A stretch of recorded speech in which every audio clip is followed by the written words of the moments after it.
All right. Got a little bit of tunes going here. Let's see what else we got. I have been, excuse me, I've been tuneless the whole day today. Can you believe that? Let's do, I don't know, what looks good? Some Insane in the Brain.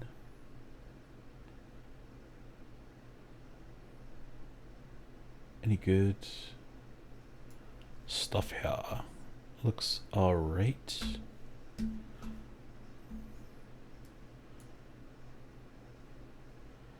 I think I've been playing the feel-good songs a little bit too much lately. That's a good album. Forgotten Favorites. We could play the Doom soundtrack. Let's do some Time Cop. Oldie but goodie.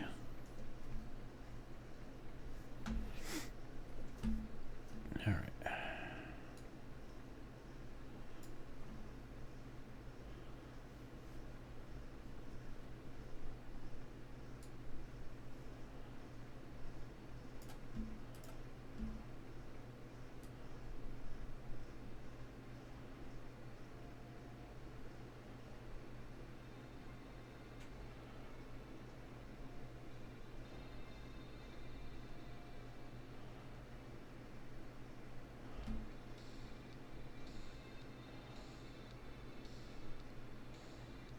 That looks good. I didn't actually realize this was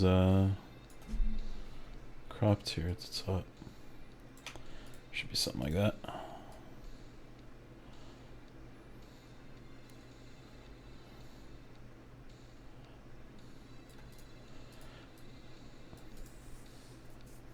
Not even really too sure if I want to have that or not. So I'll keep it on there for now. Why not?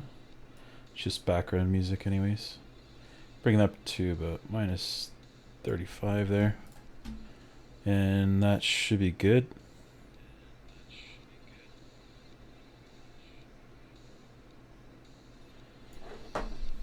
Test with my phone, I guess. I can't hear the mix between the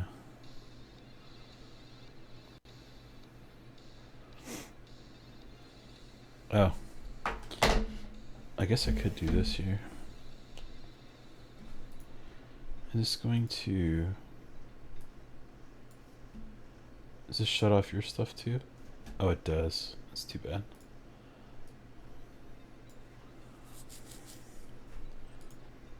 I don't need to record this session, I don't think.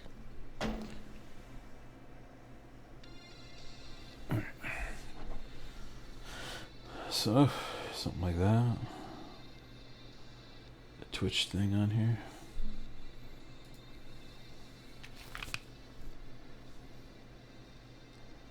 Dismiss. Stream Manager. Stream Manager. Yeah. Stream Manager.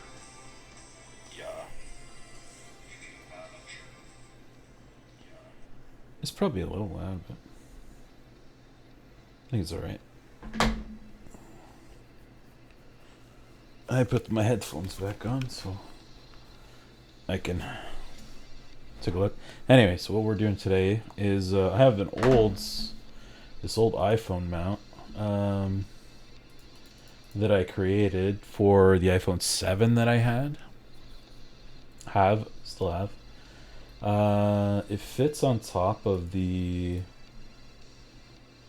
oh god, don't break. It fits on top of the Bose. I have a Bose speaker, so that was generation 1. It was okay, but you know, you couldn't really move it. So and it was back too far too. I think it always tipped over or something like that. So what I ended up doing was I changed that design to, don't want to save. to something that was like a little more upright. It's a little thinner. Had some trough in here for the buttons, stuff like that. And you can kind of see this on this model here too. So this body has like the buttons and stuff on the bottom. What I'm gonna do today is just recreate that, but for I have an iPhone 14 Pro Max that I'm gonna do that to. So this phone is 7 generations newer than than the one that I had here. My oldie but goodie. This thing was friggin' indestructible, man. It was perfect.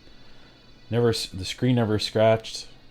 I had a little tiny chip on it, like on the screen right here, and it's not even in the screen. Like, still smooth and everything else. So it's like I just left it, dropped it like hundreds of times, hundreds and hundreds of times, like right on concrete too. Amazing phone. Good build quality. This thing not so much. It's got scratches on it, lots of visible wear and tear on the edges already. It's only a year old or 2 years old. So, which is kind of unfortunate because I don't like having a case on my phones. I think that's kind of horrible. So it's like ruins the phone experience for me having a big chunky case on the outside. So what we're gonna do is I'm gonna draw a new phone, and it's just like a standard model like this. It's dimensionally precise, dimensionally accurate, I guess. And that'll allow me to create just a new like trough holder for it. I think I am going to stand it slightly more upright. This original sketch here, wherever that is. So this clip is extremely good. So I'm gonna keep I'm gonna keep this bottom part 100%. Whatever I do. So that's going to be, these surfaces here work extremely well, and then printing standing up, straight up and down, is like is very, very good. So we're gonna keep it that, and yeah. So let's get started. I haven't even like really done anything with this. So I'm just using just a caliper, standard digital caliper, like a cheapie that I got from Amazon or whatever. Good to 100th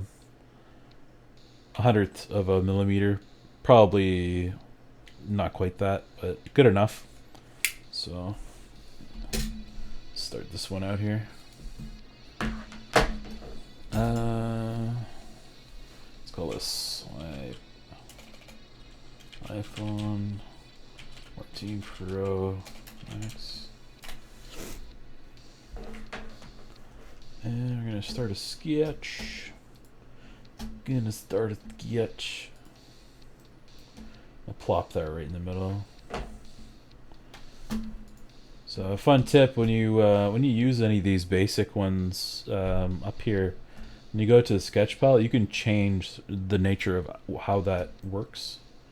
Or, you know, if you really wanted to, you can just press S, and then you could search for rectangle, and then you could choose to like have this like in your thing.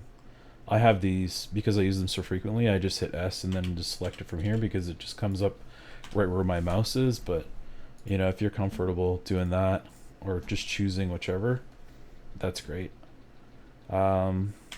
Yeah, they come. What's nice about the square, instead of doing the the rectangle tool, instead of doing a just drawing the lines up manually, is that you get all the constraints that come with it, and that's one of the things that's really important. You gotta constrain your sketches. A lot of people don't think it's like, you don't need to do any of that stuff. Some people say you gotta use parameters on everything. It's like, I don't know. It's fine to have a medium, whatever works for you, but please constrain your sketches. Please, please, please constrain your sketches. You don't really have to. Like, you can do everything just like drawing normally, but that's my opinion. So sometimes stuff isn't super critical. 77, 74. So let's check the other side. 77, 57. Okay, we'll call it 57, 70. What? Or 77, 70. Just double check the thing here.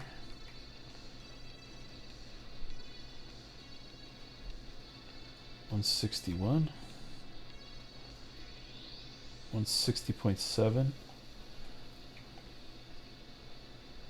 60.7.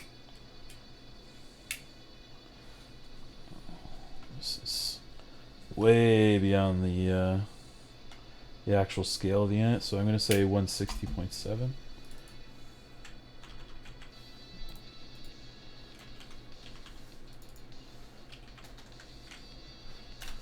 So 160.7, and you'll notice that I do basically like the minimum 8. Wow, it's pretty good quality control there for the most part. 7.93, 7.95, 7.92. Just call it 8. So, in the spirit of Fusion, keep your sketches simple.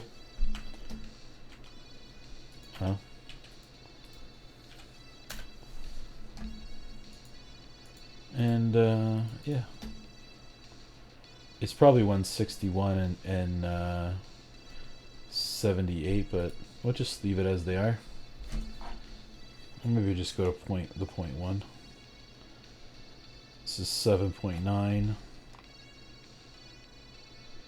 7.9, 7.93, 8.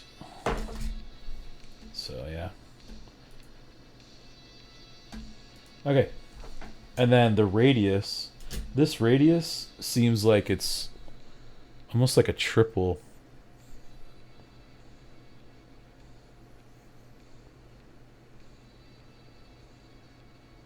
Is that G3 curvature? It's really smooth.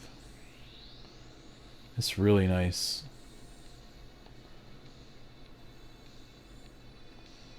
And Apple is weird like that. Like they oh,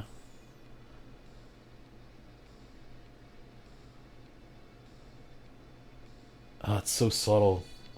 It's those like little tiny things. Anyways, I'm going to oh, they do have 2 lines on it.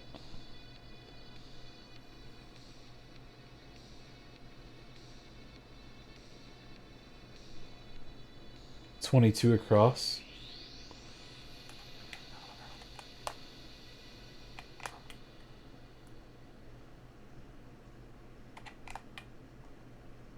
Oop, I don't want to change my background.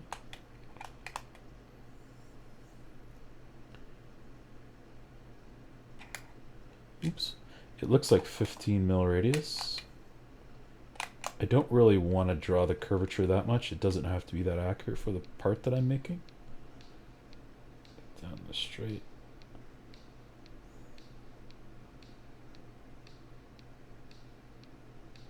Actually, it looks like 16. Let's try it the other way.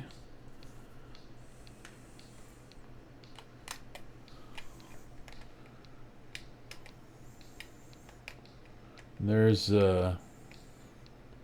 I'm using the actual, like the parts where I think it's going to touch here.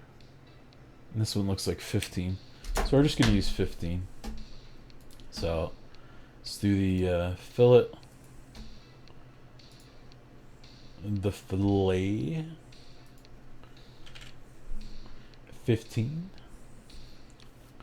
You'll probably print one of these out too, just to try for shiddlies and gigglies. Now I could do the chord length. and base it on all that stuff. So what did I say it was like 16.7 or something like that? And then if I went to curvature, this is the more accurate version of that.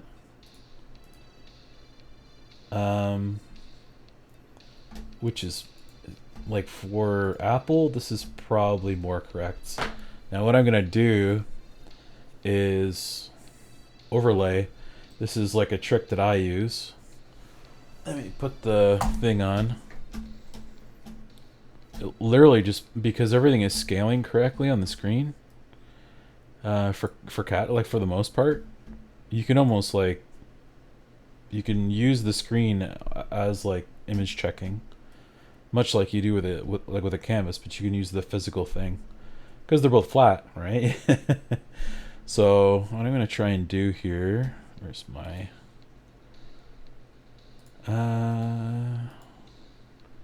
Obus, there we go.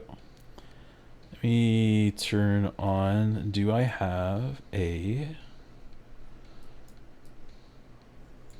webcam? Yes. There it is. Oh, that's not right. What did I do that for? Stream parrot. Webcam. I'm gonna make you bigger. So I'm gonna point you at the screen here. Alright. There's another me. Oh, please don't unplug. Alright.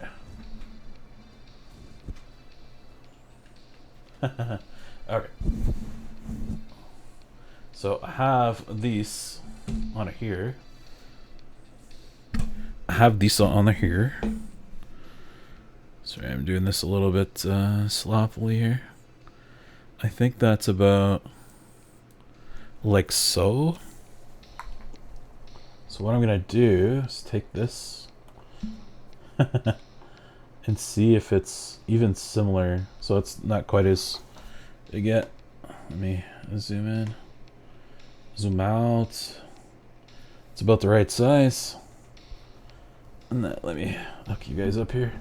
So the idea is that if you're testing things like that, is that actually correct or not? So I'm just gonna take a quick look at it. Yeah.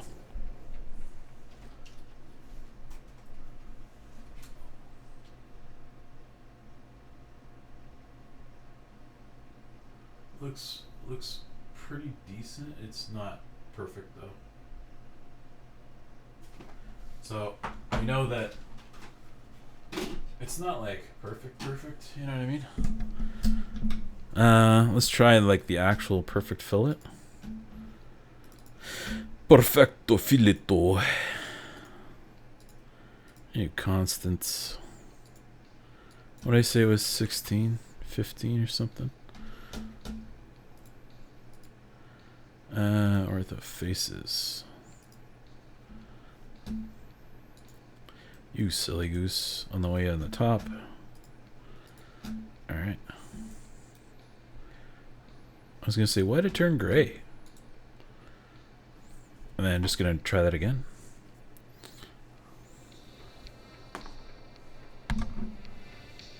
So this one is 16. Side to side looks pretty good. On the top, it's pretty good, and that is definitely a G2 curve. So, because the other one is completely hidden, like beyond it. Oh, I guess we don't need the webcam anymore. No, I said we don't need it. Boo. Okay. Get this thing out of my face.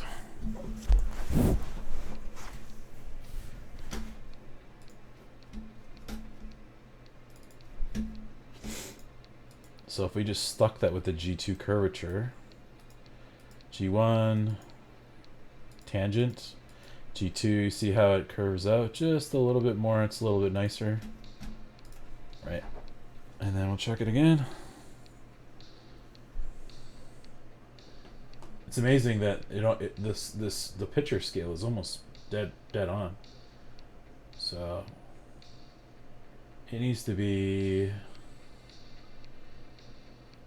if I have the equal gap on each side,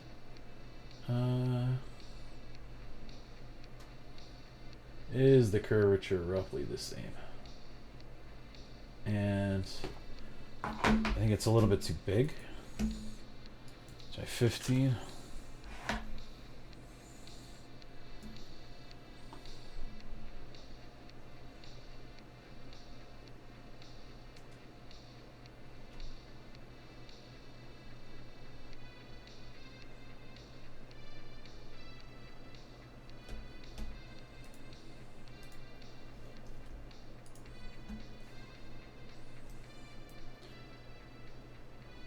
There we go.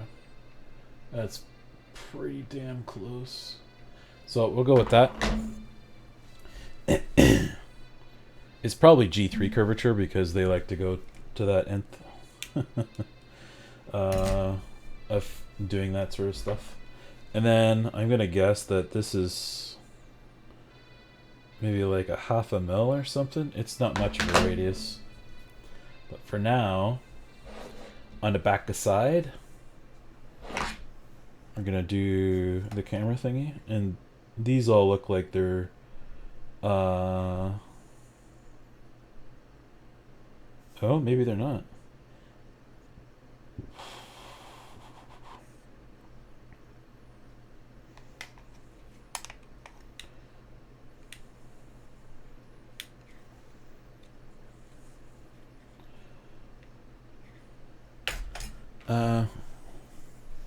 Let's see here. I'm gonna create a sketch on here. This is top. I'm gonna exchange some stuff around here. So I'm gonna have this upright. 167, 160.7, 777.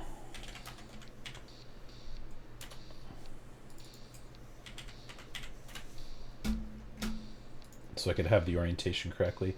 So when I flop it around like this, I can get my burns. So this thing here is also probably should have a center point. Oops. And this is the base. This is the base of the camera that I'm doing here. Oops. Something like that. Who calls me? No, we're good. So again, just using the caliper. We'll do, so there's a fillet on the bottom of this, and I'm going to put that in afterwards. So this looks like about 37.25. 37.25. And then we have 36. I'm going to say 37 by 30. Okay, 37.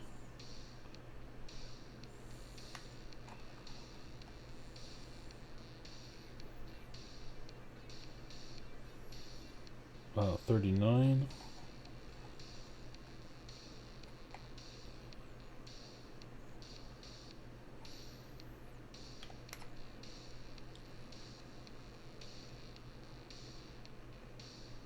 So it looks a little taller than it is wide. 37 by 38.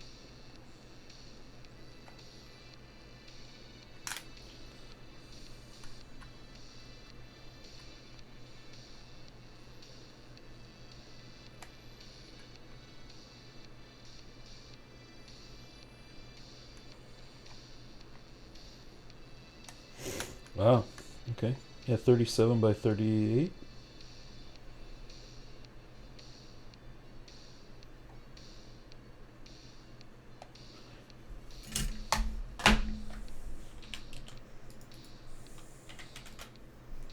Whoa. That's a 37.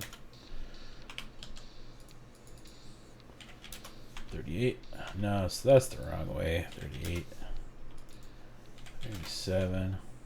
And again, this is going to have that G2 curvature on it. They look extremely similar, but slightly smaller. So, how far away is this? I'm going to say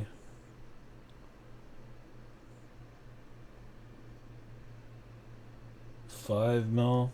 It's probably like 4.8, really. 4.8.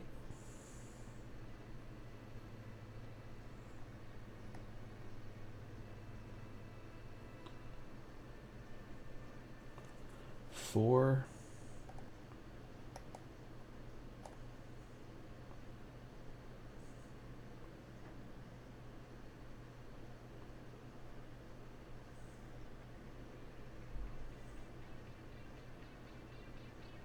Yeah, 4 mil.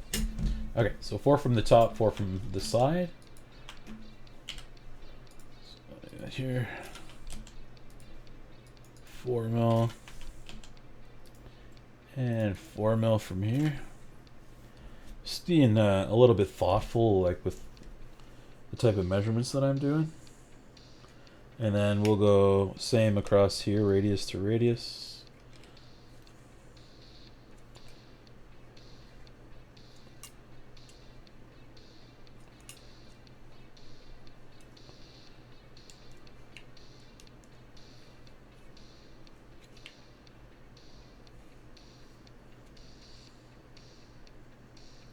And I'm kind of guesstimating on this here too.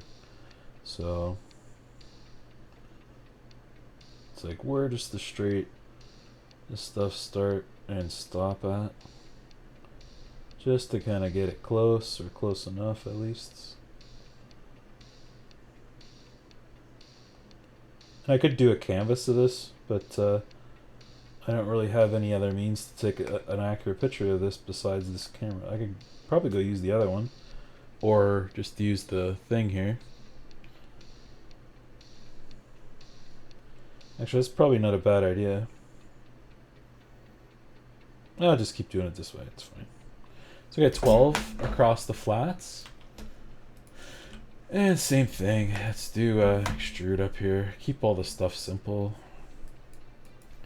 And this is gonna be pretty small.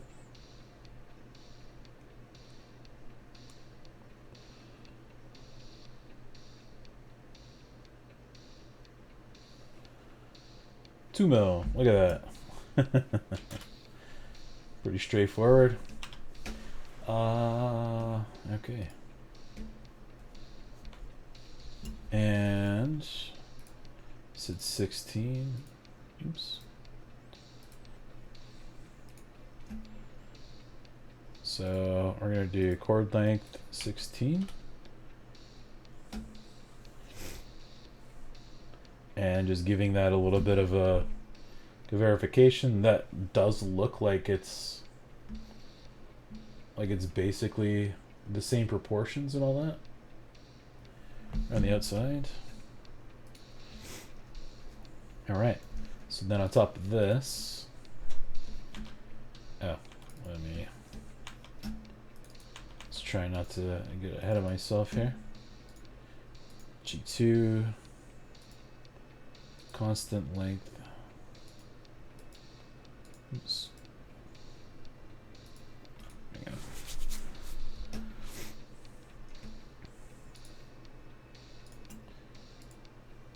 $16.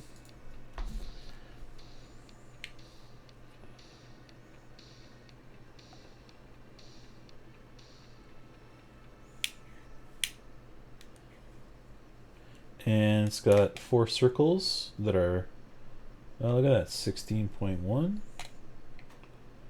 16.1. Oh. I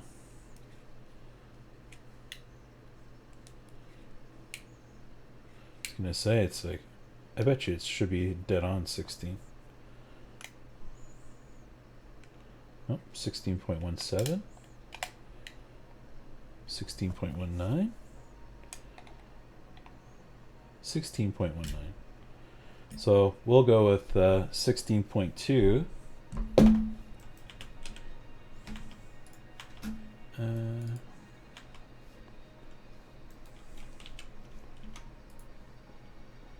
Because I don't remember if I actually put it on this or not. So there's one here, there's one here, and there's like one off to the side. Looks like pretty much about in the middle. 16.2. And these are all going to be equal.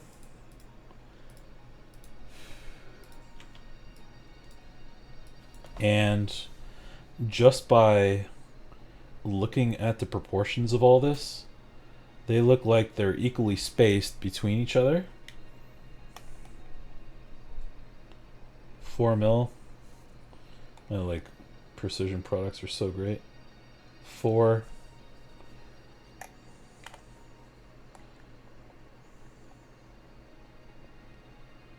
Oh. 3. I was wrong. That space is definitely larger. It's strange how they make the proportions just slightly different. 3. So 3 between the top and bottom, and then 4 on the outside. So the easiest way to do that is you create another concentric circle that is exactly so 4 mil out from this. These two are constrained vertically, so horizontal vertical, and then I'm gonna tangent this one and this one. So now if I was to, oops, that's wrong. Gotta make sure you put your points on there correctly. Now I know this is 3. I have a set. This thing is now constrained to itself. And it's probably like, it's probably the same like between that here and here, the quadrant from here to here, and the quadrant from there to there. I'm going to assume is being centered. Sometimes it's not though. So we'll just minus the 16. 16.2 minus 17.6 is what is it? What did I say? 17 minus 16.2, 1.4. So if I project this top line, and I say from here to let's do this the other way.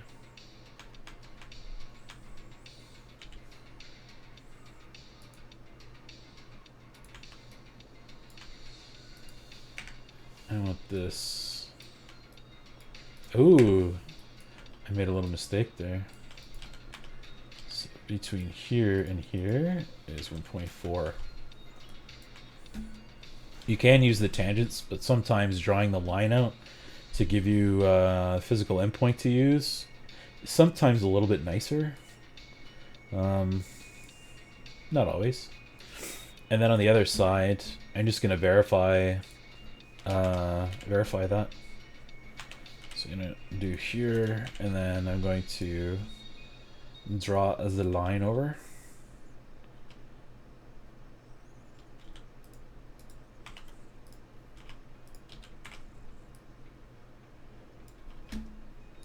And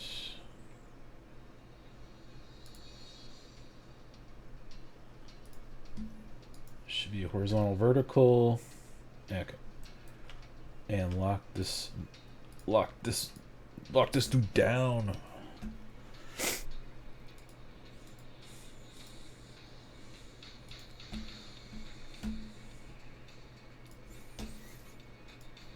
It's a good tune. Really good tune. Okay. So now this is locked in here, and it's locked in the other way. Right? Everything looks like it's fully constrained. Oops. Turn off the profile so you don't get blinded all the time.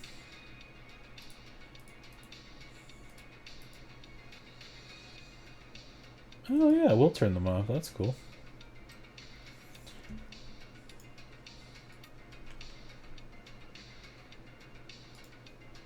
And that's probably what it is, because it looks... I'm just going to say it looks symmetrical. Although, on the top one actually looks like maybe a half a mil off.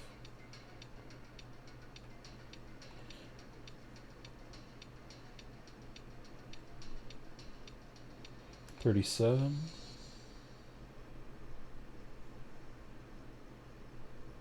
Yep. Dead on. Dead on. It was just my brain. So, so what I did with, I drew a line here. So there's a couple different ways you can go about doing this. I just chose to use the midpoint of this because I know this and this is the same. So this should give me that same midpoint, but you can also do, if I project this line and this line, I don't even have to make this one. I just draw any horizontal line, like from here to here, for example. I can use symmetry with the projected lines because I know they're square.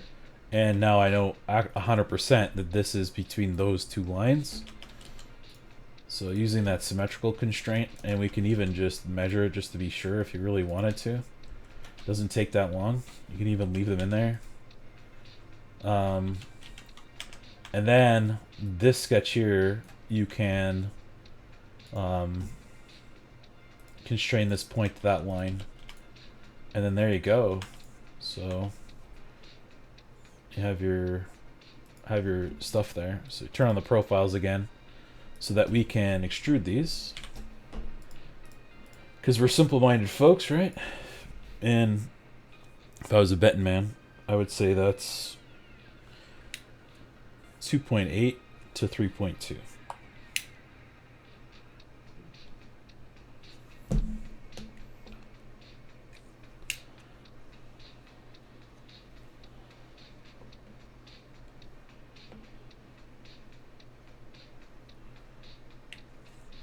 I might be wrong. I usually am wrong. Don't worry about it. I'm just going to go between these two because seems appropriate. Oh, 2.44. Let's try that again.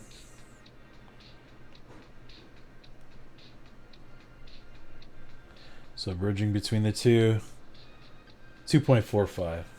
So we'll call it 2.5, just so we have a little bit of room.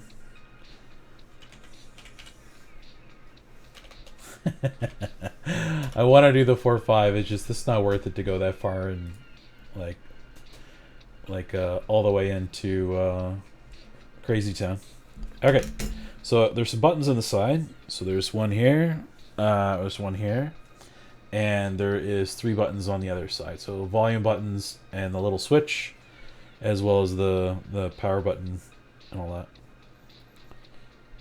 I guess we could do the stuff on the bottom. Ooh, that needs to be washed. It's nasty. There's lots of lint in there from my pocket.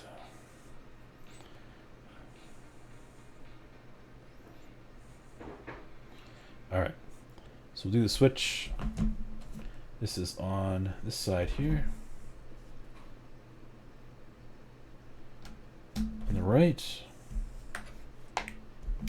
So we're gonna do...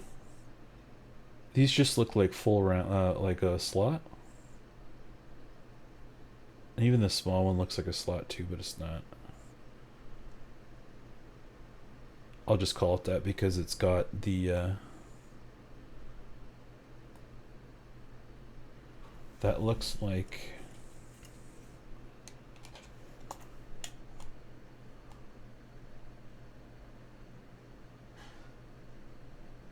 yep, the top and the bottom clearance here.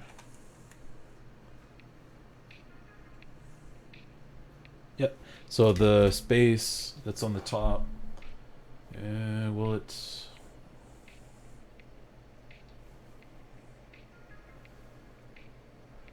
Ooh, I don't think it'll go. Yeah, you can't really see it. Crap. I'd have to reset this up here. The switch that's on the side occupies the same space as the other switches, widthwise. So we'll just make it like that. So sketch on the side.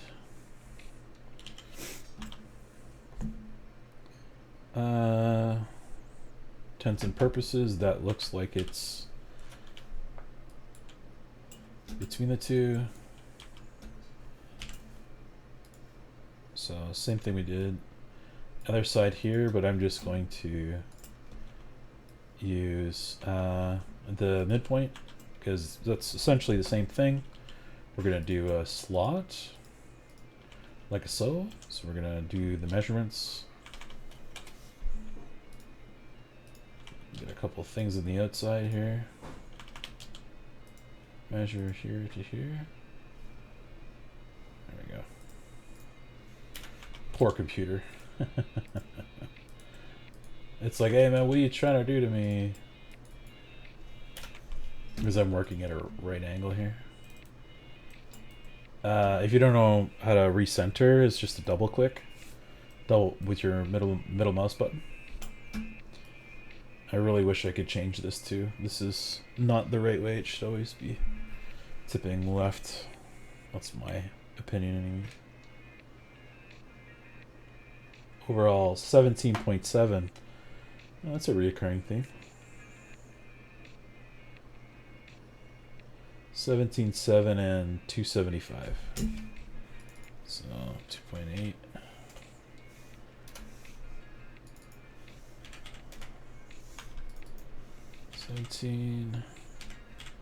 17.8 as well.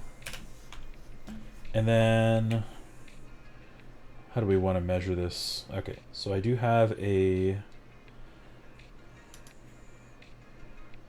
from the tangent there.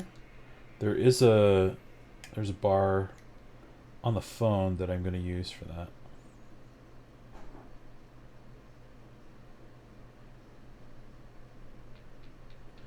$48.20, so I'm just going to use 48, and that'll be to the back side of this one. I'll use 48.20. Why not?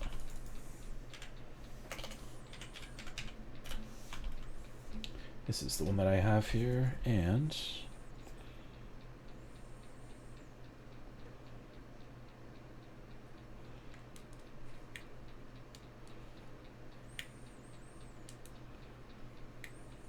wish I had a calibration cube.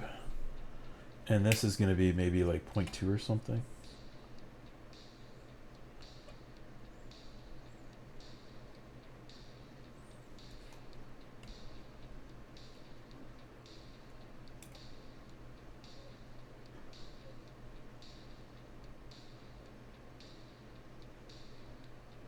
.29, so 0.3. Probably going to say the other ones are 0.3 as well.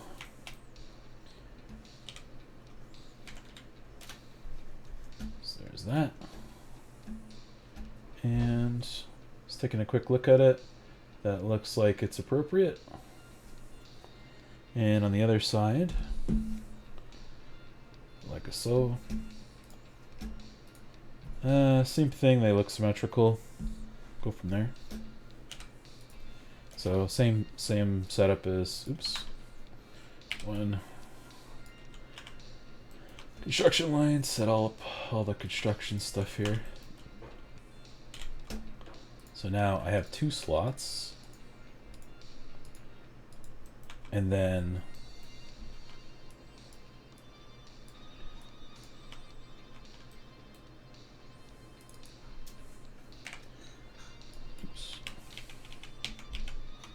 I'm going to draw one, and then I'm going to mirror the other one based on the distance between the two, divided by 2. And then from here to here, so it's kind of all the same thing. And then this one is sort of the same idea, except it has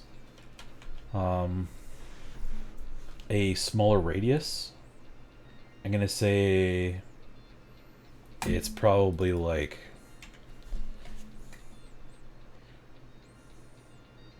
the radius is in proportion to how high that thing is. I'm gonna say 0.15. It's very, very small. 0.515. So something like that. But these will be the same height as the other one. Oh geez. Let's just put some stuff on here for now.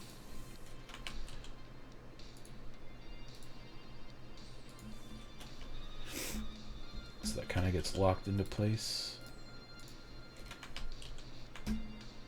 And then I'm going to just make that in line. Oops.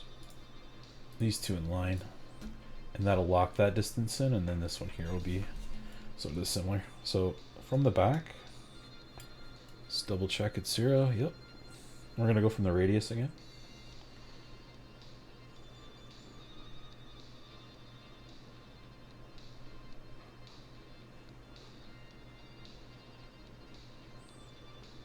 Looks like 48 again. Which makes rough sense. Yep.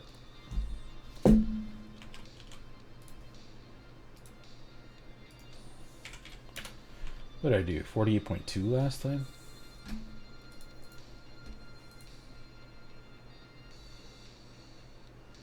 Yeah. That could be an error on their part, so I'm just going to leave it at 48 because that's what I got. So 48. The distance between the two. Oof. Very, very small. Actually, I'll just go from outside to outside. That'll be easier. So much easier. Look at that, 25.4. You know what that is, ladies and gentlemen, in inches?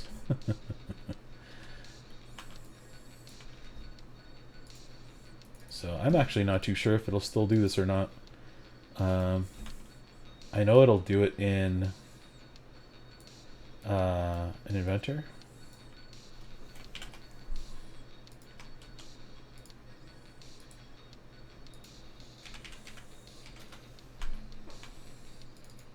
And what's the length of these?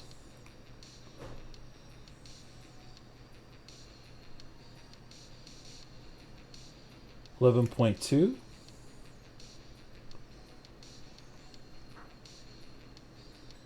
And 11.2. And that looks correct. Proportions look right. And then the width, it looks like the same as the other side. 2.7.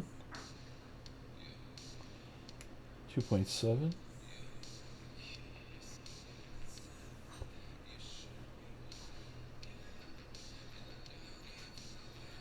Yep. So 2.7. Right on. And then the width of this little switch here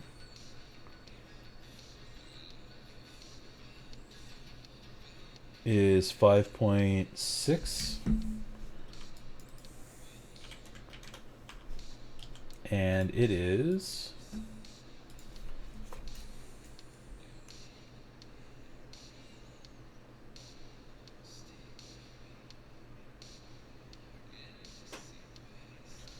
17.5. So 17.5, which looks appropriate. And to draw the little switch in,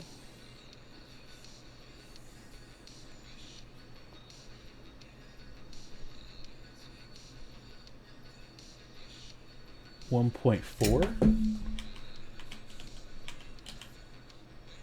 So drawing the little switch.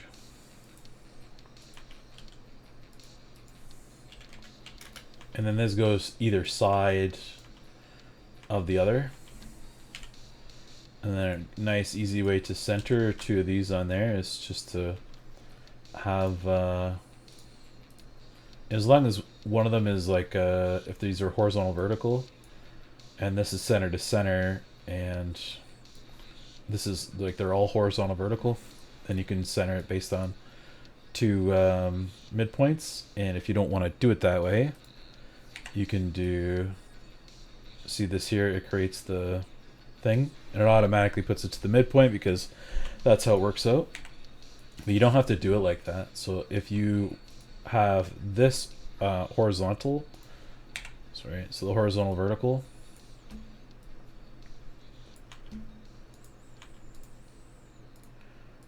like that, and then your horizontal vertical this one, so it snaps in there. That's all you really need. That's it. So that'll be like there, and then we could just do it from one side to the other, whatever works.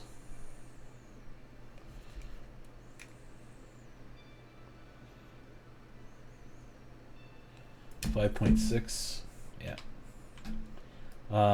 The gap is so small in between here. I'm just gonna do it for purposes for that, and it'll be probably slightly bigger. I'll make this 0.15.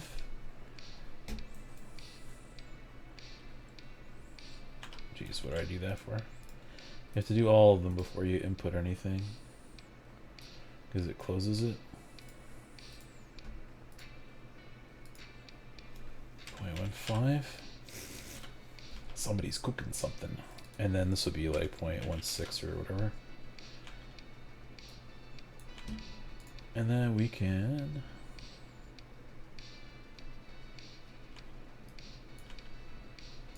just attach this one to this one. And we can say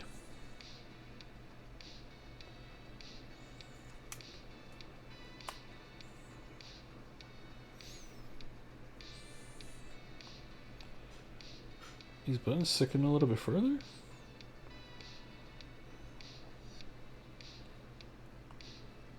.4. Wow. 0.5.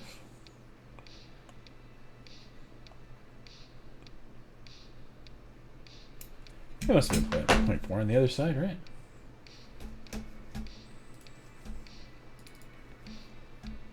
.3. It's 0.4.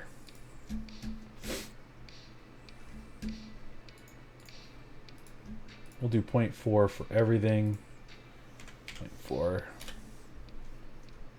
And that'll be kind of the idea. Now, if you want to have the depth in here, we could do what's left over minus 0.1. And then that kind of shows like the little indentation there for the button. You'd even do like the little piece that's in there too, but not really that worth it. So that is set to silent because, you know, isn't everybody set to silent, hopefully? Alright, let's double check everything. Yeah, everything looks good still.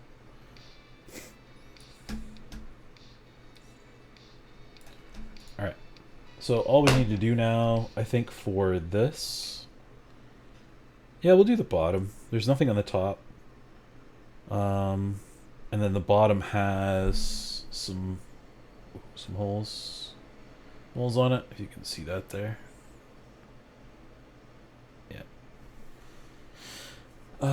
Yeah, and that's pretty much like a series of holes, and then the fire oh geez, I forgot what it's called.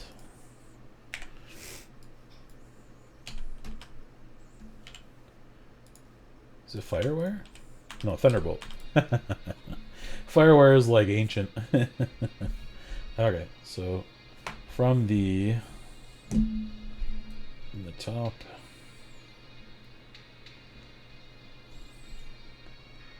It's 1, 2, 3, 4. 1, 2, 3, 4, 5, 6. 6 on one side, 4 on the other. Slot in the middle, and then it looks like 2 like little micro Torx. Can't see that small. It's like a less than a millimeter. So we'll just go slot. So that's what it looks like to me. And a series of holes, and we're going to pattern these on each side. So 1, 2.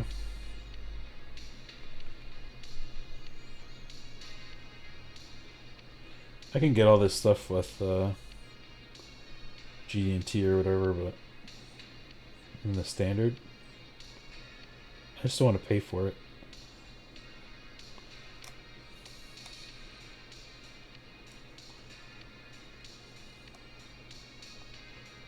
.4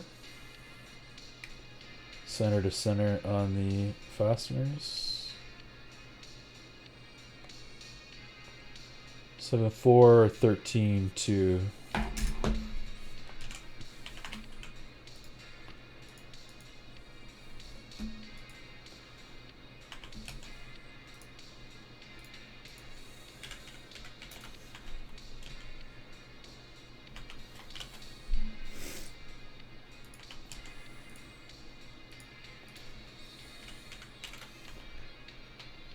And then this has a center point, which I'm going to lock into the center of the phone.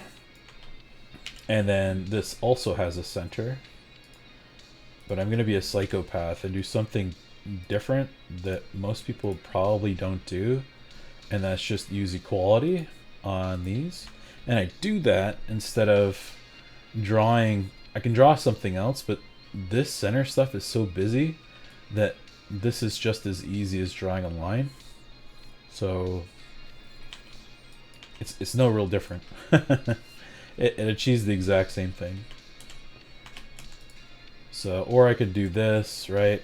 I could say this is half of that, and a whole bunch of other things. So like you have the calculation done. I like drawing it in a little bit better. I think that's it's a little bit nicer. And the size needs to be done here. So you and these. This will have equality. I guess it's kind of like a good, maybe like a walkthrough or a master class in sketching or constraints. This is roughly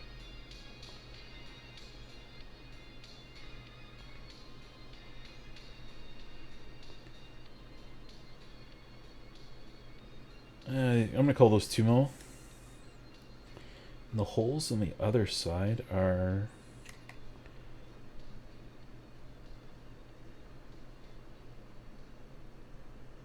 those also look like 2, but they're smaller for sure.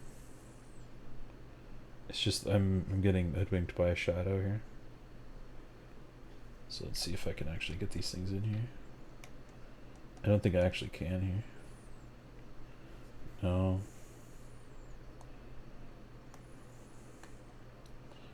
Unfortunately, I can't. So we'll just call them like 1.8 or something like that. Oops. So we'll call these 2. 1.7. I'm gonna get a suntan here on my arm. It's real bright. You can actually see the washout in the back there, right behind me with the direct sunlight, because it looks white, right? So it's just washing at the back. So these outside to outside. 15.5.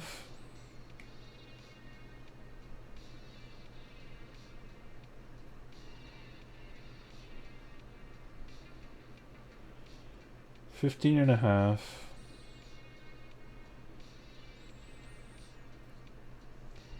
And the extents is 6.6.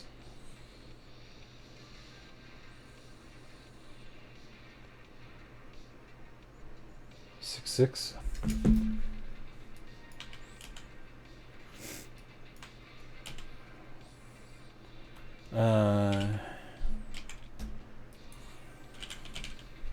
So we're gonna do. I guess I could do pattern on a path.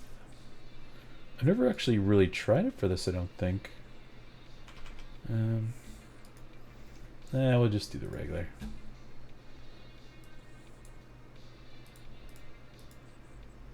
We're going to do extent. And I said this is 6.6. And there's 4 of them. Right? They are 1. They're probably like 1.6 or 1.5. They're noticeably smaller than the other holes.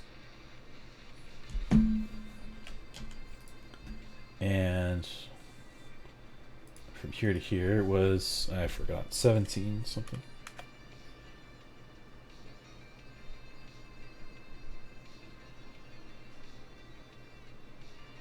$15.5. So 15.5. That actually does not look right. So the space between here and here looks much larger. Or so I have a suspicion that the 17.4 is not right. I think it's way big, way smaller. So let's do that here. So center the fastener. Sometimes it comes down to how you hold your stuff here.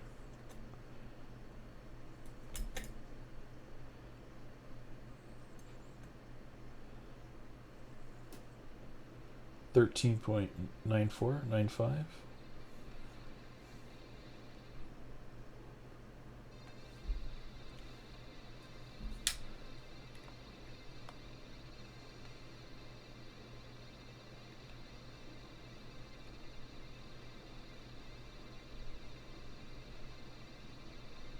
Center to center. 13 dead on. Yeah. So let's double check that again. 13. That looks more appropriate. Yeah, that looks right. So I'm going to say the ones on the other side are the same spacing. From the middle, it all looks the same. So everything in the middle looks symmetrical, except there's more holes to the one side.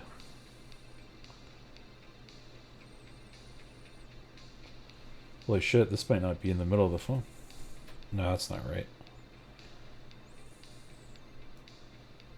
It might be off center, actually. Holy shit.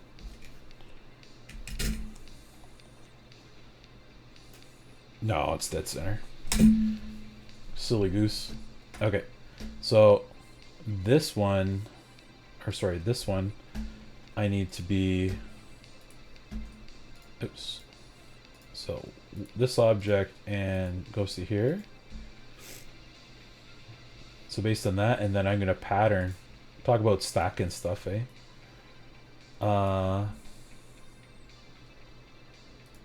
So there is, I want to do this at the same thing. So this is D51. In the pattern. So D51. Oh, I forgot to put spacing first. D51. Right. Now I have a pattern I can use. And that's 6. Yeah, that's appropriate. Because I'm just gonna say it's, if this is here and this one's here, it's like right on that edge. Yeah, absolutely. Okay. Or there's like subtle differences, point 0.1, point 0.2 or something, but I would need some sort of scope in order to get that. I think my camera is the aperture has gone down. Either that or my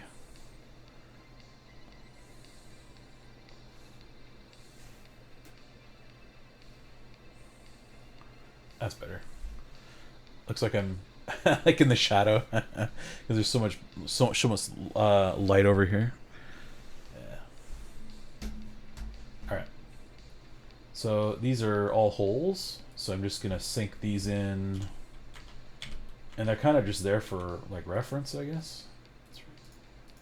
6, 7, 8.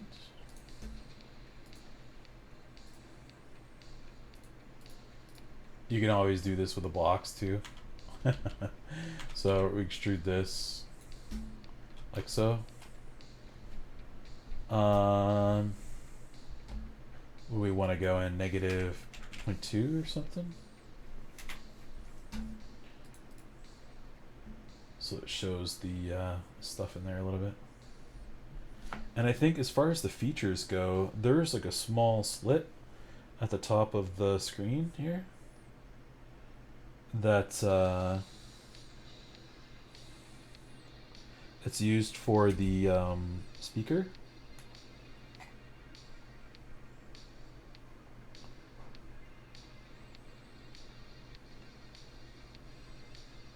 Looks about 15. So on the front, and there's not one on the bottom because there are speakers at the bottom, obviously.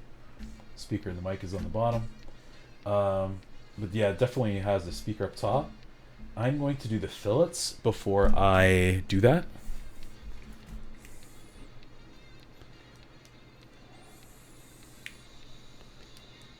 Okay. And what do you think? 0.2?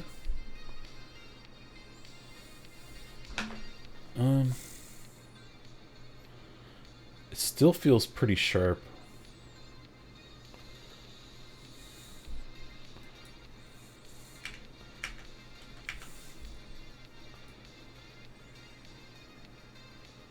Yeah.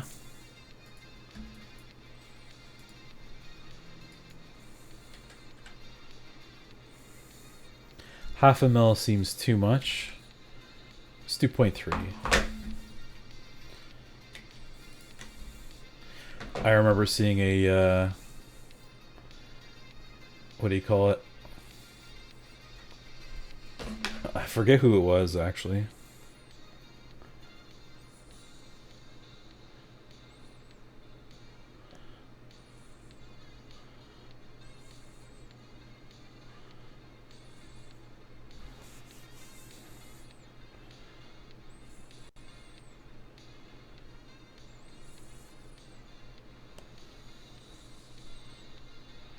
There's a full fillet there. And then no fillets on this. No, straight on. That is an assembly. Okay. These probably have a small fillet on them too. Just not really that noticeable. Not going to worry about those ones. I probably actually don't have to worry about any of that. I'm going to put the bin just for funsies. So this one here has a fillet that's enormous. So I'm just going to say 2 mil. And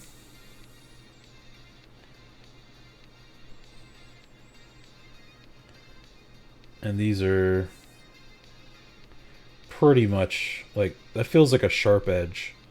So I'm going to say nothing.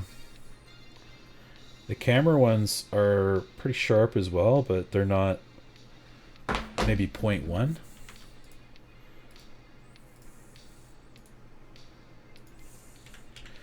And then these are the total length. There's actually a smaller circle in between here. I don't know if you can see that. With a small lip on it.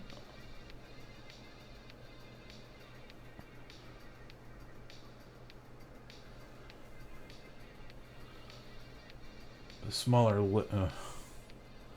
You're doing so well. Smaller lip.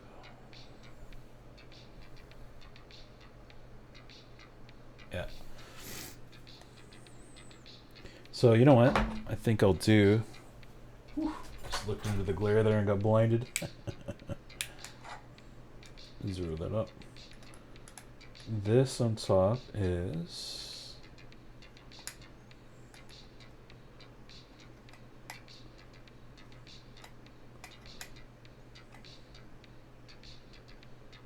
13.8. Yeah. So we'll do 13.8 and just sink those down a little bit first. Get rid of that. What did I say this was? 0.1.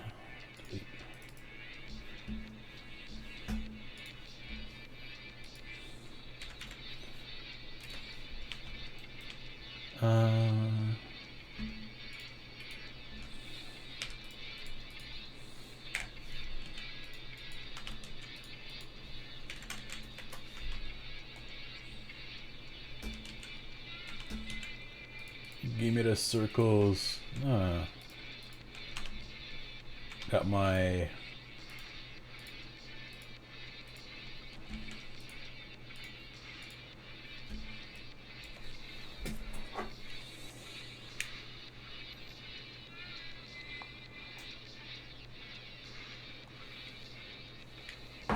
.4.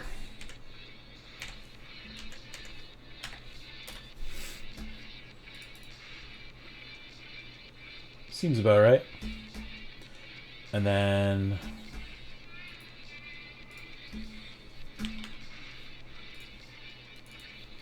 we'll take it down a little bit from there.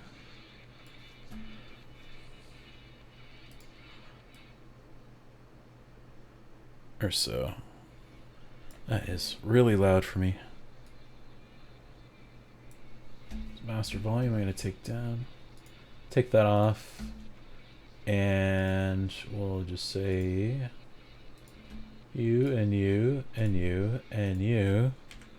And 1.5. Make it a little bit bigger.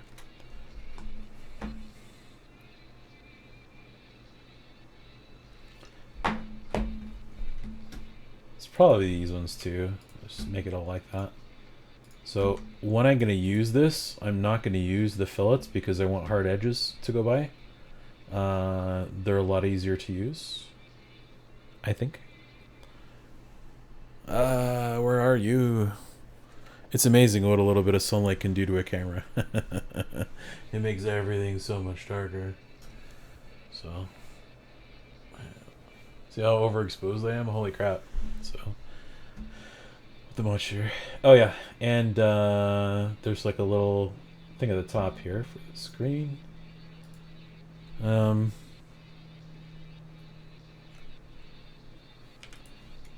Now this is with the fillet. You know what? Maybe I'll just leave the fillet on there. Really doesn't matter that all that much. It does make other things a little bit easier to use though. I said what, 15 or 16, something like that. This is like 0.5 mil, maybe not even. And then I'm just gonna do a mid to a mid, just like that. Yeah, it's probably 0.2. I said 0.2. There we go. Like it's so small I can't measure it. It's gonna be, it's the same width of the frame of the phone. Maybe I can measure it. Hang on.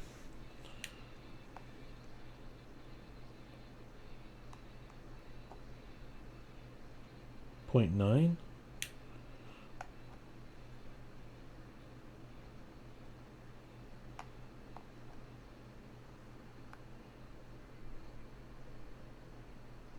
It is 0.5.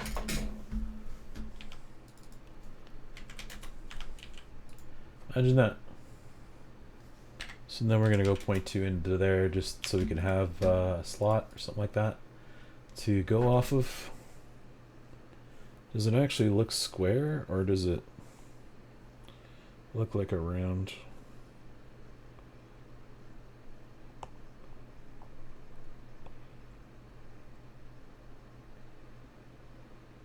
It actually kind of looks beveled a little bit. Like it looks beveled out like that. Man, the sun is so bright. Alright, so some glossy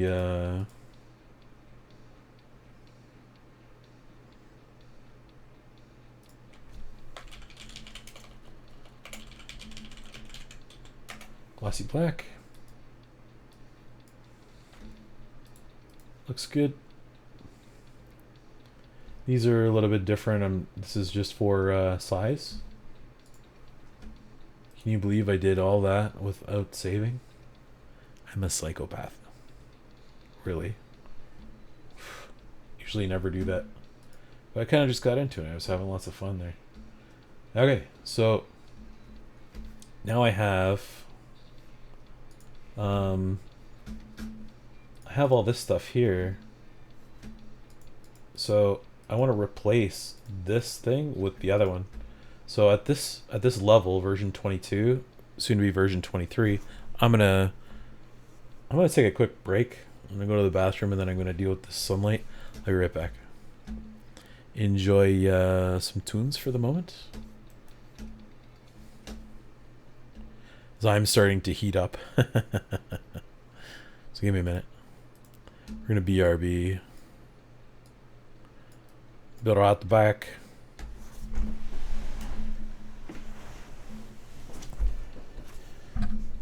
Maybe there's... Can I put on something here?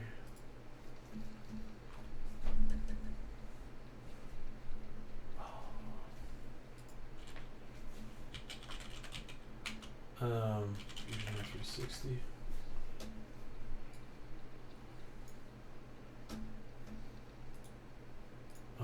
Damn shorts. Oh yeah, I have a thing in here. Hey, I have a script that deletes all the shorts, or it should. Maybe it's not. No? I guess not. Let's do, what are we doing here? Welcome to day number 20 of Learn Fusion 360 in 30 days. I'm Kevin Kennedy, and today we'll add 3D printable hinges to our parametric box created on day number 19. Let's start by deleting our joint command in the parametric timeline. This will allow us to reposition the top box so the lid is flat as if it were on the 3D printer's build platform. Select the joint command in the timeline and press the delete key, or right-click and select delete. You can delete timeline features at any time. However, it's important to keep in mind that you may affect downstream features if there are any sketches or items that come after the deleted feature. Activate the joint command in the toolbar at the top. All right. I'll be right Let's back. first hide the bottom box in the browser, ensuring we only select the top box component. We'll select the top right corner for the first joint origin. For the second joint origin, we'll select the corner on the opposite side of the bottom box. Our goal is to have the boxes side by side with the joint. However, we're going to use the offset field to make them exactly 9 millimeters apart. This will leave a large enough gap for the hinges. We're going to make the hinges as small as possible for easy 3D prints, so let's edit our user parameters and make this test box 30 millimeters for the width and 20 millimeters for the height.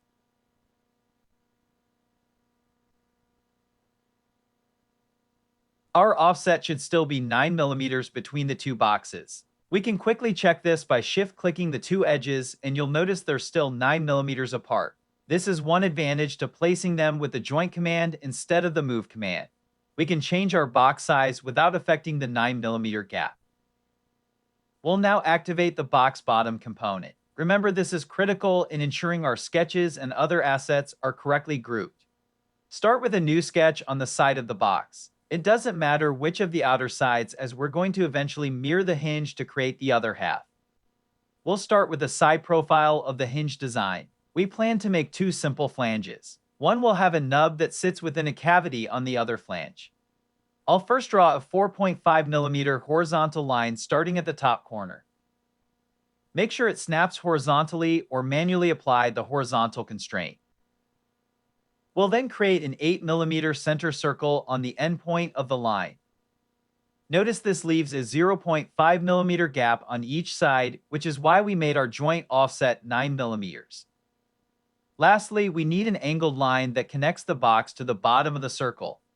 Start the line at the bottom corner of the box. Then you'll want to find the point on the circle where it automatically adds a tangent constraint. The sketch should now be fully defined. Take a minute to rename your sketch in the browser. We'll extrude these two sketch profiles to a distance of 5 millimeters. Remember to use the minus symbol if you need to flip the direction of the profile. We also want to set this to new body, which will allow us to mirror this specific body later. The side of the hinge is now complete. We'll create a new sketch on the inner side for the nub that will connect with the opposite flange. To make sure we use the same center point, we'll first use the project command, activating it with the letter P. Select the outer line. Make sure projection link is checked and select OK. This leaves us with projected geometry, including our circle's center point. We'll start a center circle off the same center point, knowing we won't lose the reference if we change the size of the hinge's circle. This circle will be 4 millimeters. We'll extrude this to 3.8 millimeters, which makes sure it doesn't stick past our inner hinge piece. Adding a taper will also help the 3D printed hinge move freely. You can experiment with this number, but have found -10 to -14 to work well. We can also let this body join the existing hinge body. Lastly, we'll add a 1 millimeter fillet to the outer edge. I found this helps prevent this from sticking too much with the inner hinge. Once complete, we're ready to create the inner hinge. Start by activating the box top component. We'll create a new sketch on the inner side of the existing hinge. Once again, we need a project geometry to make sure we can reference it. Activate Project and select the profile. Add a center circle starting from the projected center point. However, we'll want to avoid adding unnecessary dimensions, so we'll select the outer projected point. Minimizing dimensions will help keep your parametric models adaptable. We'll also create a small horizontal line that connects the circle to the box. Apply a horizontal constraint to the line if not automatic. You may also have to apply a coincident constraint to either endpoint of the line. Next, draw a line that connects from the lower point of the box to the circle, making sure to connect with tangency. Lastly, you'll see that our lower profile is not yet closed. We'll need to project the existing edge of our box. Our sketch is now fully defined with only projected geometry and sketch constraints. Everything will adapt if we make changes to the original. Let's activate the extrude command so we can extrude this flange to 5 millimeters as well.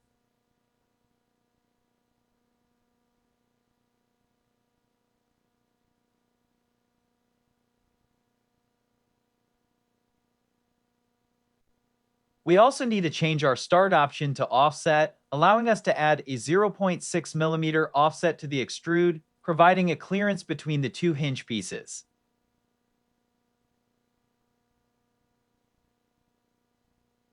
Once again, make sure that your extrude is set to new body. We'll need to cut out the nub from the inner hinge. We can do this using the combine command. With combine active, we'll select the inner hinge body as our target body. The tool body will be the outer hinge body as it includes the nub. With the operation set to cut, this gives us a red highlight of what will be removed. Double check that you have Keep Tools checked as we do want to keep our outer hinge. After selecting OK, we can hide the bottom box and check the outcome. You'll also want to add a 0.2 mm to 0.8 mm clearance to this inner cavity.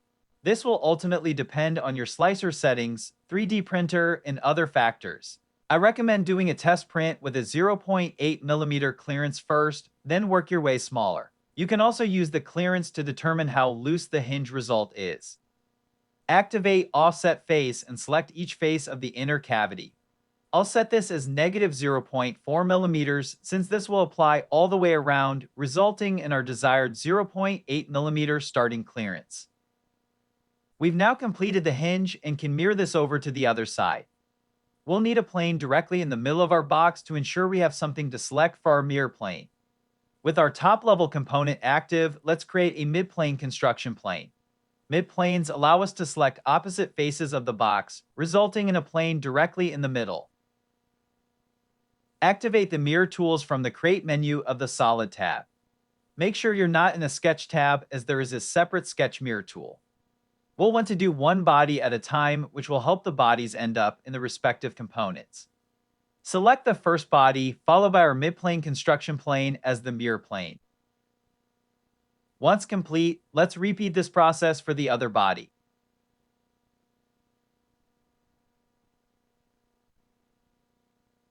Optionally, you can use the Combine tool to join the hinge pieces to their respective box.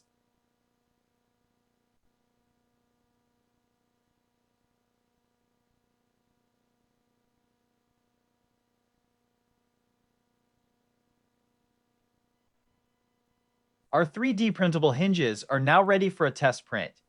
You can export your file as an STL mesh file by right-clicking on the component in the browser. Select Save as Mesh, then save the STL to your desktop or send it directly to your slicer. I recommend printing with a 0.1 millimeter layer resolution. Let me know how yours turns out, especially if you print with some different clearances or sizes. I'll see you on day number 21, where we'll take a look at creating a one-part mold. Strange. All right. I'll show you the link.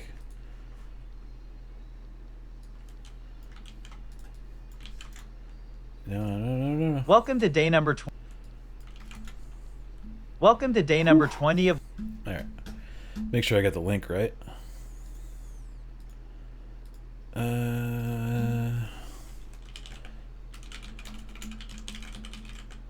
Break V. There we go. Should be good. Make sure that works. Yeah, hinges. It's great.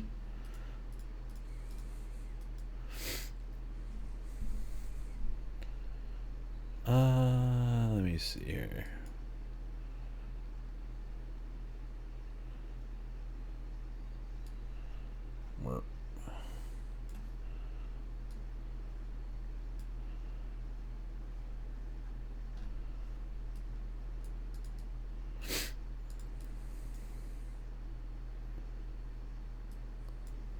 Okay, a little bit more soon. Take the BRB off and I should be okay. Yeah, I'm a little low on the light, but maybe I can get a little bit more. A little bit more. Yeah. All right.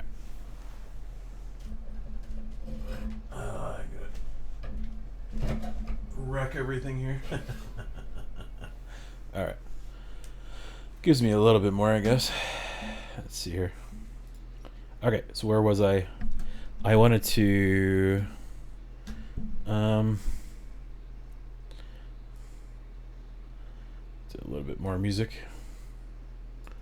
And we're good. So I want to replace this speaker here. So replace component. Pretty powerful feature. I don't know if it's going to work or not. If it doesn't work, I'll just do something else. So I have the 14 Pro Max. Oh, I did the wrong one. This is going to destroy everything. Hang on. I right-clicked and it was not good. Okay. So we're going to replace this component with 14 Pro Max. This should be fairly okay. Might have to redo some constraints, something like that. And the one thing I want to do is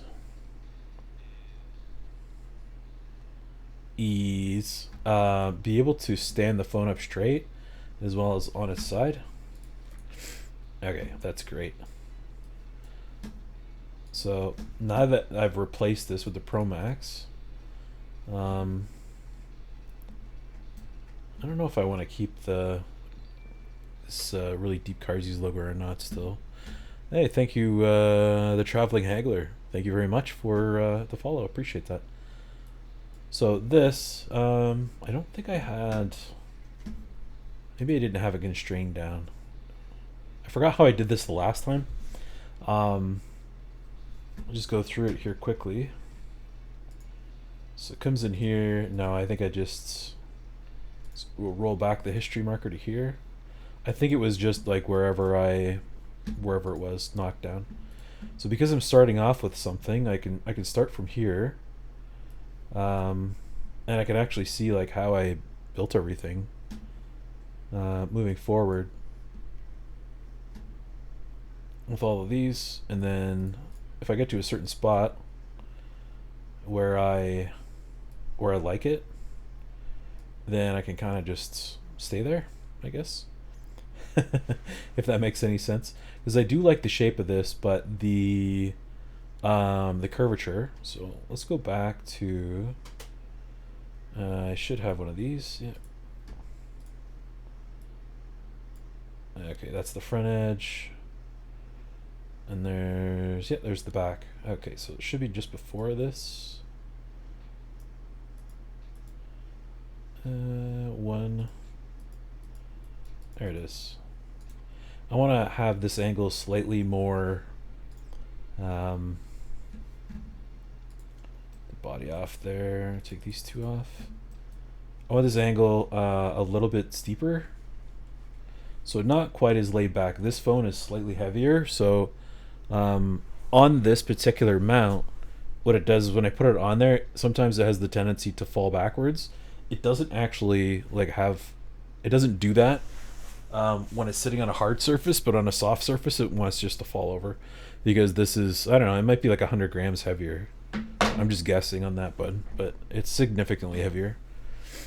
So if I have it just a little more upright, it brings the center of mass in a little bit more. So this one here, 120.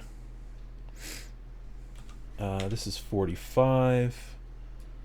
I could probably split the difference. So if I make this 40, so it's in a little bit more here, and then I want this at 20.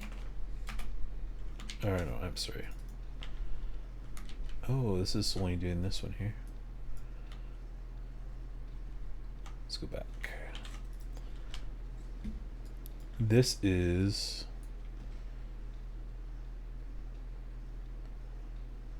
what is this one dictated by here? Oh, it's this one here. Jeez. Yeah, I was just gonna say, where is this being constrained off of? And I saw that, which is your parallel, and then parallel. So let's do 60. Oh, I'm sorry, 80. Either way. Actually, that's too far. 75. 75 will probably do it. So let's try that. Yep. Let's reset that on camera. Why did I go through all of that trouble? Sometimes I don't know why I do things from the old days, and obviously it doesn't like that that change. Ooh. I actually have nothing to show for it there. There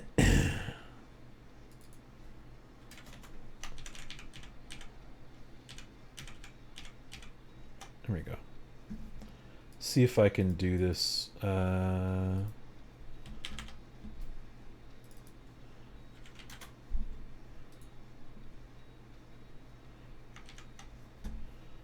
go all the way to the end.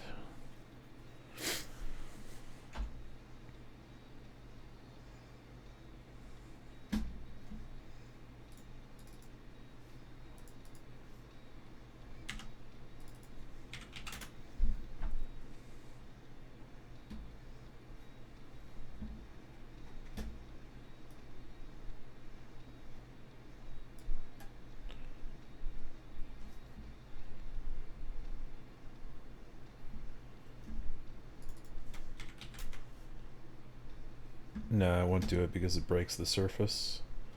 Okay. So I do like the intricate nature or the way that this looks. I have to interrogate the model a little bit just to see how everything is put together here. And what's actually doing what. So this is work that I did 4 years ago. Three and a little bit. 3 years, 3 months, 4 months or so. What was that? December 18th? No, that's when I drew it. Oh my goodness. No, that's not that one. I thought I drew this back in 2020, like the original. Yeah, this was 2020. That's 5 years old. So let's see what Carsey did 5 years ago. Carsey did to himself here. So I was using an awful lot of surfaces back then. I'm not actually sure why I was doing this. So let's see what becomes of this on the end here.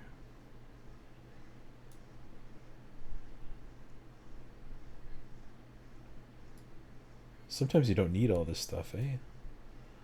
So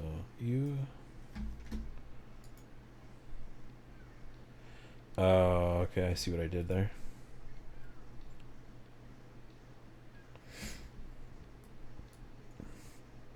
Maybe I can simplify this a little bit. So I have the general shape. This gets me here, but oh my god, look at all this stuff here. And then I put draft on the outsides, which is cool. So let me see if I can suppress these features. See if I can get myself kind of to the same situation where I think it's the outsides that are the same. And then also at this point, let's take a look to see if I can't. I usually put the volume buttons down like this. So I usually tip the phone over. Oh my! How do I? That one spot is killing the thing here. Let me see if I can do something about that. I should be checking stuff more often. There we go. More ambient light. Is it better? Yeah, okay, that looks better. So let's do if I have, so back here,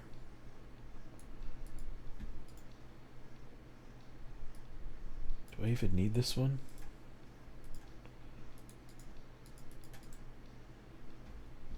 So what I think I would do now is build a plane.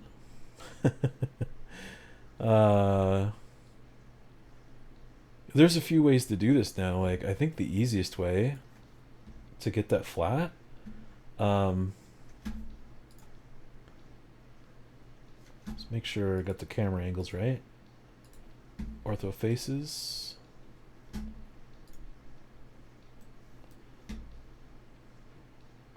Because this has a curvature to it as well. I think maybe that's what the issue is. So I have to create essentially what this is all the way along there, but at this level. Right. So this is gone, and this is gone. But create that level flat all the way through. I guess that makes sense. One of the easiest ways to do this.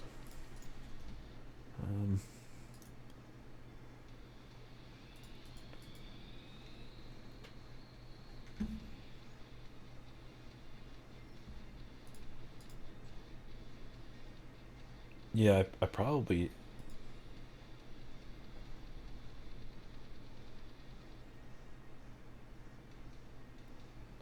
Maybe I did do it the simplest way.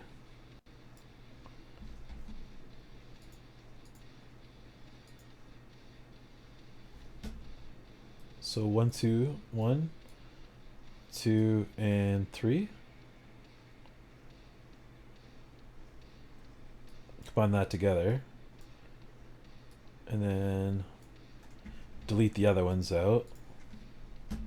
Right, so this one looks like that. Extend the top up there. Trim it off. And the same with the top. Trim that one off. That's pretty straightforward. I think the only other thing I would do to get that perfectly flat is just draw something on the center line and just extrude it. So instead of doing all this stuff here, I'm not sure why I did it that way. Right, so I have the one sketch. So I have a line here. So if I just did another sketch, that is the center line. And I projected these three here. Right. And I just look at that in the right angle here. So this is the edge that I want. Now it's lower. The other piece here. Oh, sorry.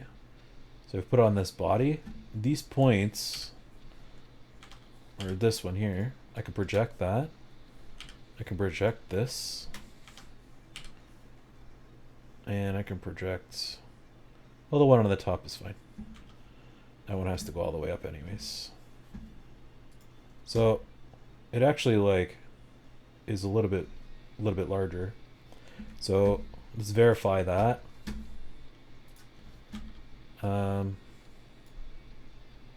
With what I actually want to do here. So this is the one afterwards. This one goes up. So all it is just a cut.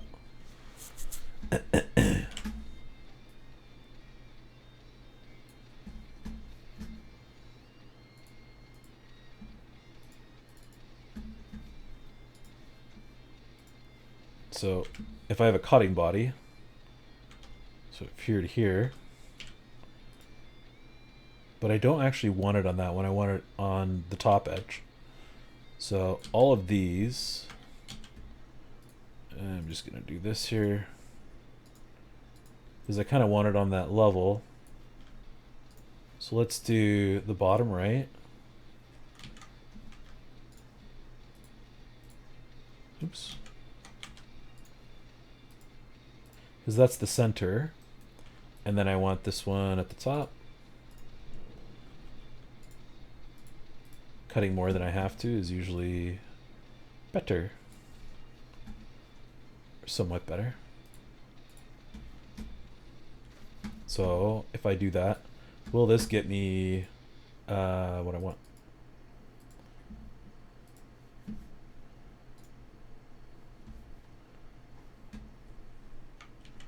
The perfect sort of large picture. So turn on the body, and if it's a little bit larger, I can actually ask myself, it's like, should I be doing this at this level anyways, or should I make this shelf and all the other stuff and then cut this away afterwards? So that's kind of another idea, like to think about what I'm doing, because all I did was I took this one profile, and then just made a sweep with it.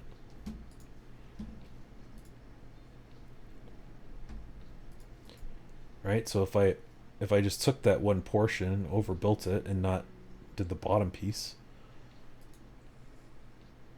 right, what does that look like?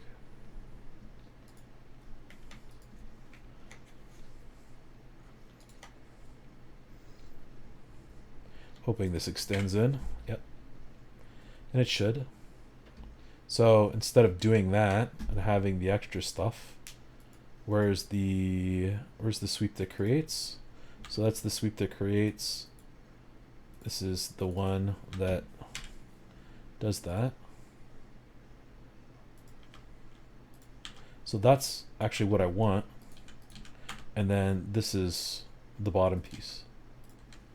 So we're just gonna sweep all of that instead, right? So none of that exists at the beginning.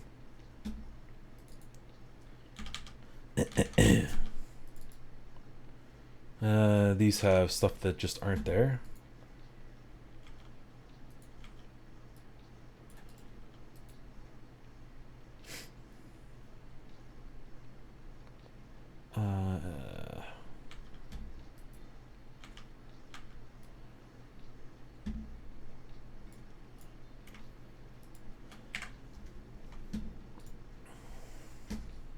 So again, now we're going to intersect whole thing, and that'll give me the outline from what's there. And then I know from this body it's going to be 2 mil, 1.5, 2, and 12, which is actually kind of too much. I'm not designing around the phone. I'm using the phone model as a check, which isn't necessarily the right way to do things. It's not necessarily the wrong way either. It's just I think how I'm going to do that because of how this model's set up already. So finish that sketch. I'm sorry. Go back into this one, and we can draw. Where are you? Okay. So the extent of this body has more stuff on it. It goes all the way down to here. And we could say, okay, how far does this go? Because that's the level we want to go to. And then probably a little bit further than that. So because this is curved in 2 directions, this is not going to be completely flat, although I made it flat in the other one. Right? So that, which means all of this has to get cut out a little bit more. And I'm pretty sure I did that, and that's what all the deleting and stuff was. So go from there. So that's the extent of that. This is the extent of this one. Right, so now we have 2 things. This is deeper, so I don't have to worry about that. But this bottom one, it has to be at least this deep, probably a little bit deeper. So, and it's not on the same angle. So this is kind of ensuring that we're going to do things fairly good. And we only need to go down from this one here and then down further. Oh, I had that right the first time. Good old instinct here.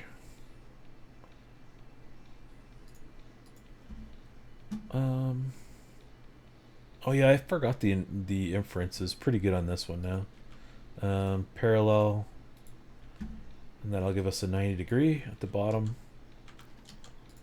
Let's do what was it, 2.5? 3? Something like that. 3 sounds good.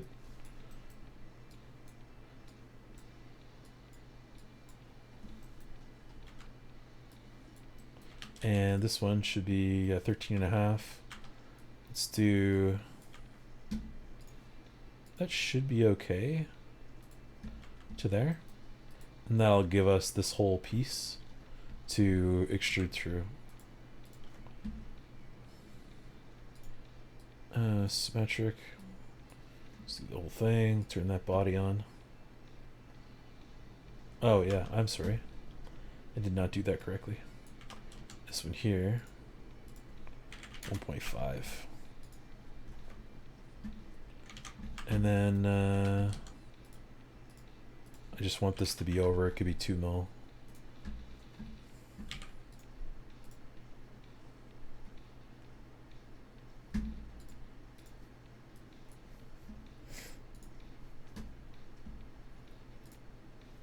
So we'll see what we're left with here.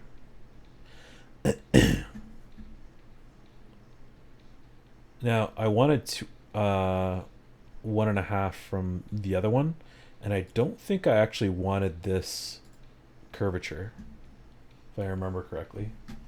So I'm actually gonna open up. I'm gonna save this. And I'm gonna open up the previous one.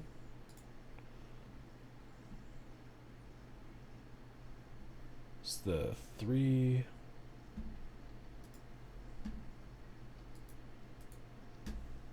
I'm gonna open up the old 22 if it'll actually let me. This thing is slow sometimes, holy moly.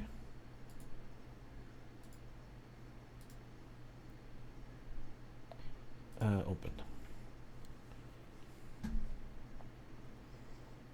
So, still has curvature. Still has the lip, and it's 1.5 down here and quite a lot larger on the other side.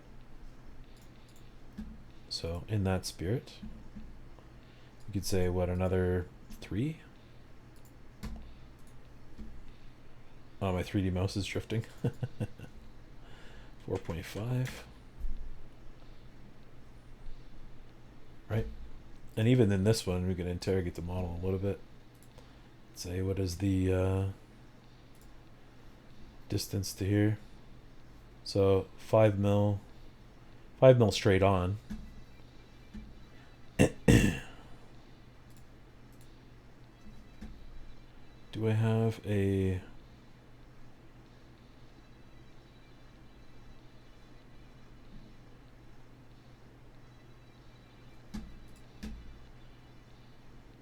It shouldn't be curved on the middle.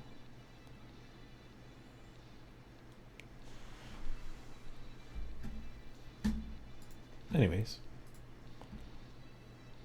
So in between the two. So this is actually too big. or not big enough, I should say.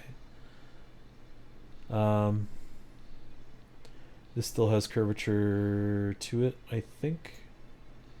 What did I do in here? Turn off the sketch. So when this went through,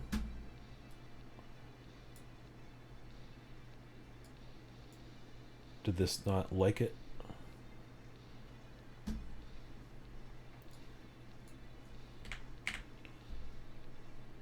All right. So let's double check.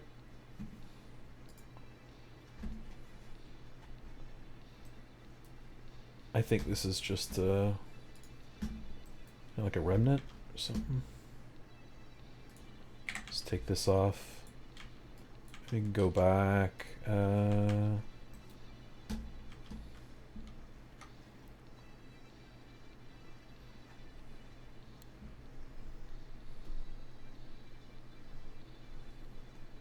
See, maybe I was right before exploring it all again.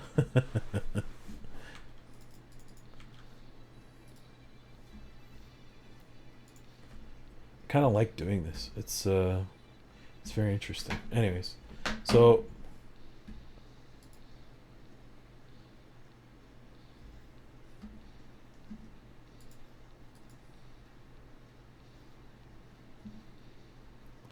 let's do, you know, I kind of want to do something a little bit different because this is just like if you just place it on top. I wouldn't actually mind for having this to like click in real nice. So let's do, I'm going to approach this a little bit differently and just redo kind of the whole thing. Well, not sort of the whole thing.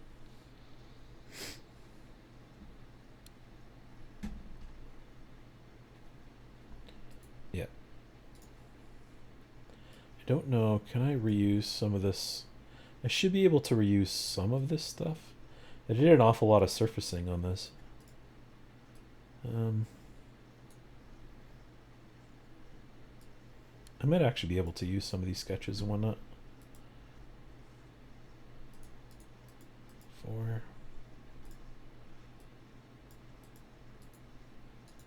Edit feature. Damn, look at that.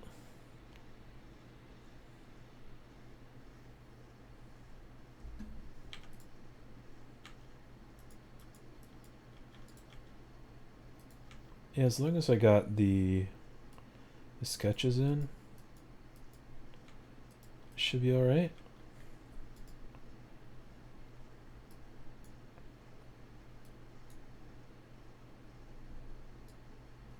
Yeah.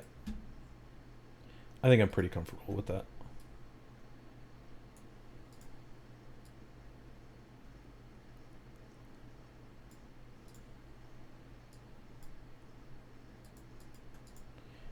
Okay. So on the one side,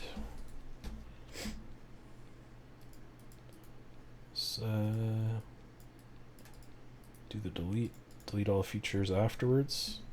Simplify that a little bit. So now I have the phone. I want to actually put this phone, instead of doing all this stuff here,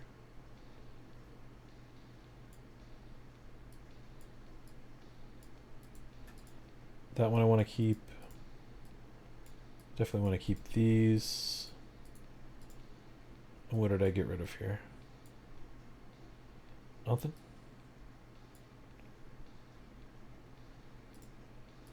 Okay. I want to position this because this is the face. I'm going to make a positioning sketch. Maybe I can actually use this one here. There we go. Let's do center. Oh, that's not going to allow me to do that one.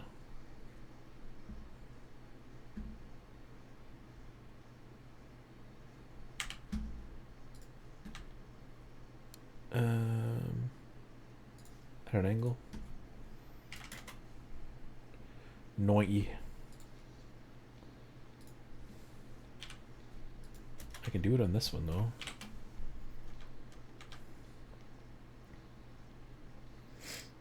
And that's the rough area that I want that to happen in. That is in the center. Of course. Rid of that.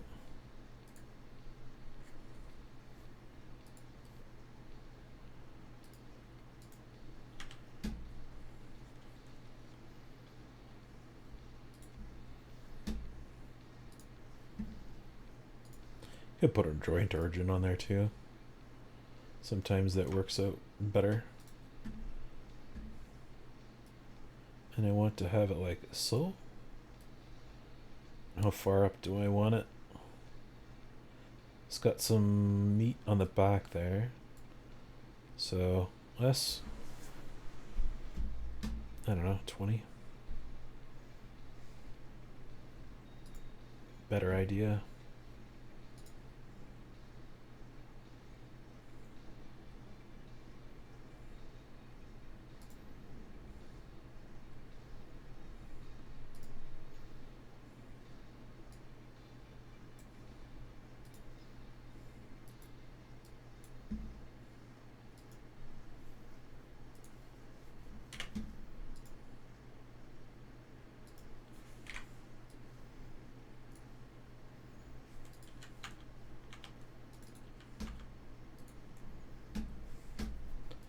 Why?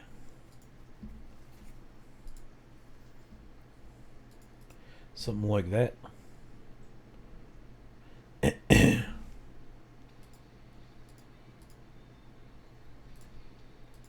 We could verify that. So 75. And that's probably good.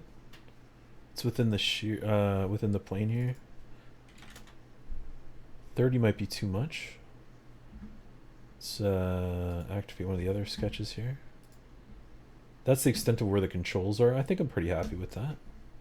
Let's try oops. 35.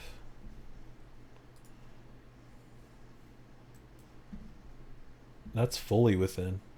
So that might even be better. So just to double check that one sketch.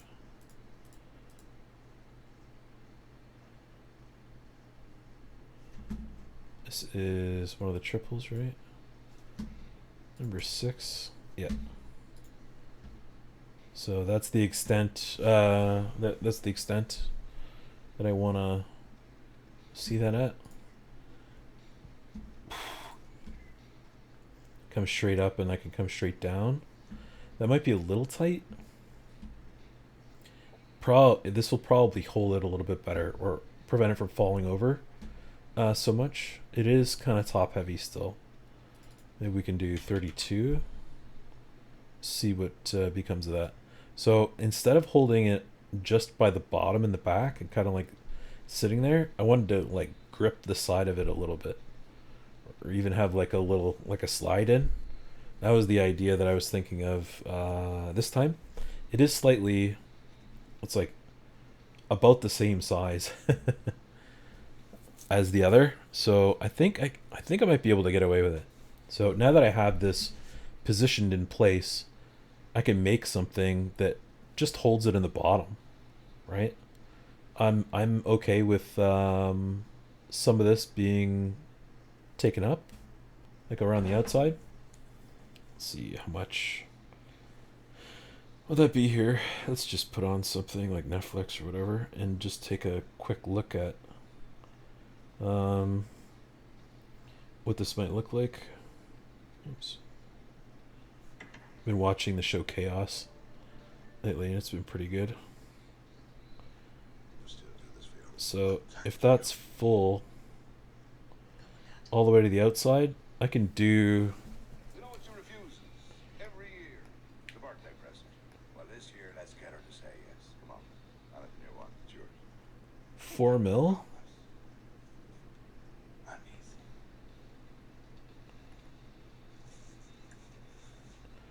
3.36. It's probably top and bottom.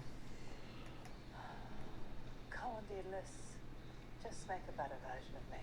Yep. So let's do 3 mil. So a 3 mil lip all the way around. Get rid of that. So I can afford a lip 3 mil all the way around that, and it doesn't need to go up all the way. So we could call that halfway, maybe? Maybe just above half, something like that. And it doesn't necessarily need to be wrapped around. It just needs to hold the corners.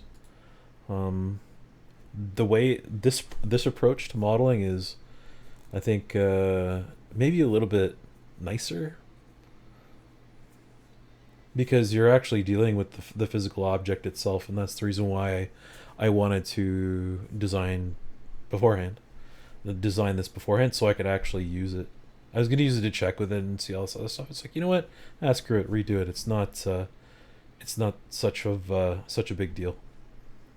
So now that I'm holding it by the sides, just by the bottom, maybe some design choices changed a little bit. Maybe I can get away with a lot less material, or I can make it look, a little bit more simplistic.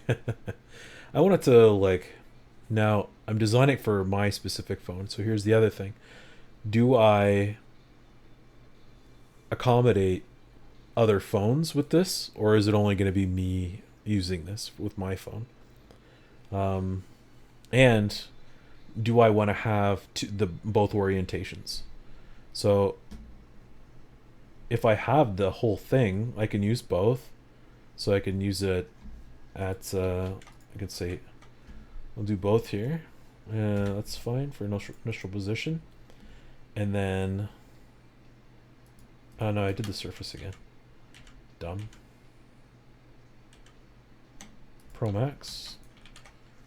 So we're gonna do that. Move this up here. And we're gonna joint this one on the bottom. On the bottom. To this one on the bottom.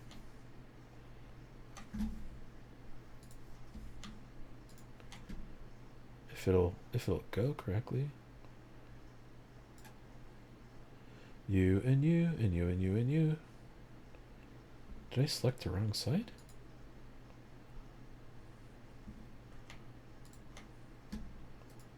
I don't know. It's just flipped.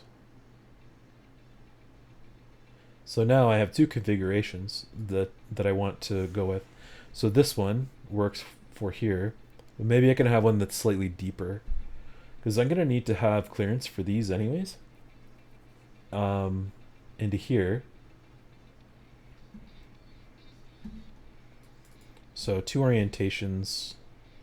Maybe this one is 5 mil deeper or something, right? Than the other one. And then that's getting into this top piece, which is okay. There's still room there. Or I can just move everything up just slightly. And that was based on the sketch, right? Number 6, I believe. 6.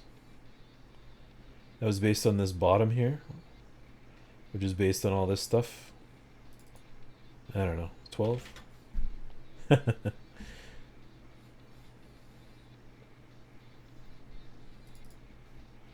Yeah, even 11. It's probably 11's fine. So now, when this goes into here, this bottom edge is not maybe I should have it actually still just at the top. And I don't know, should I have like a little nub that this thing sits in? That could probably work. It sits up, but then it doesn't work on this side here. So this one has to be slightly deeper. But I lose the bottom edge for like just having it dock there. The other idea too is that why wouldn't I just use the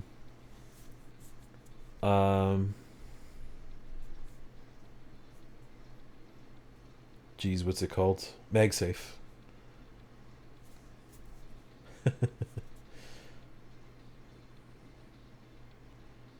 I guess I could, right?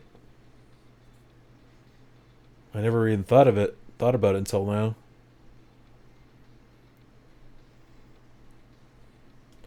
Then this thing gets really simple. Holy moly.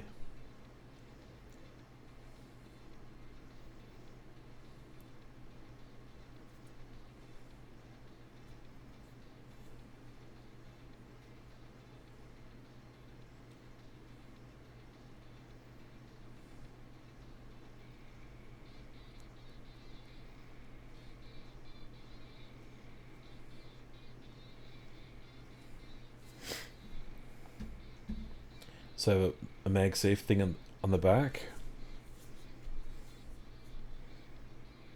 And it doesn't work in both heights though. It's unfortunate.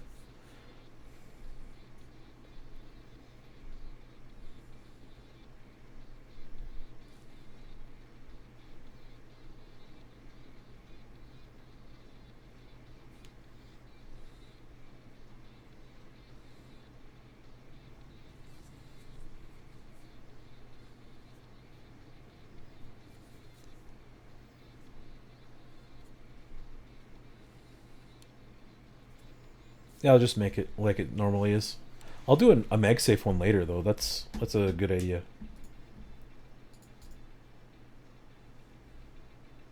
And this will accommodate other phones. It's not often that happens, but it's often enough, I guess. You want to call it that? Okay, so I got both of these in here. Where did I bring this one in? I'm gonna bring that in way back.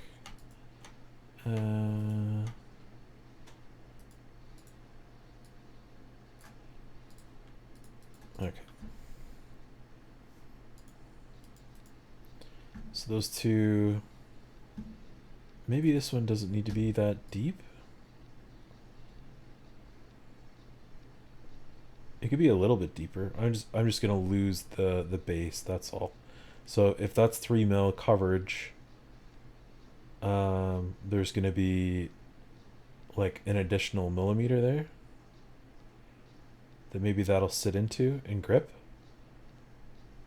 It's just to keep it going from side to side, and maybe it doesn't even need it. I was just thinking that'd be pretty cool. Yeah, screw it. Let's do it. Let's do another 3. See what that gets us. So now we have our shape. And we want to build something here. So if we Turn on the sketches here. This plane is where it should be 14, it's 10.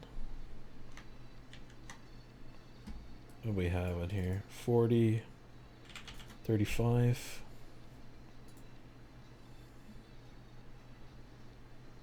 So that'll miss the camera. Or I can just cut out a notch for the camera. So it's flat. One of the ideas is that it doesn't sit flat right now, so I could go up a little bit larger actually, and then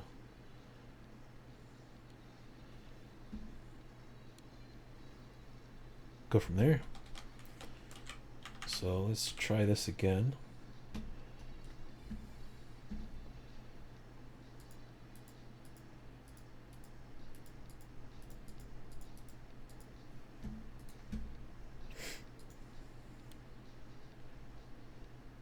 Right.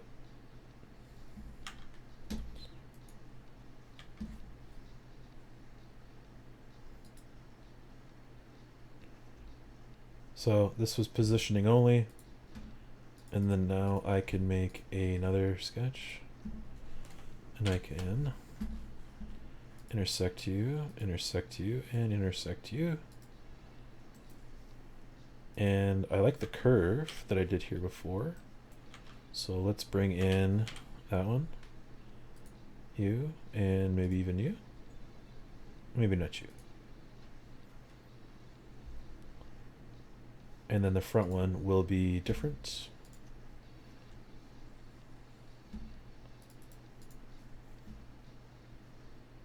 Body.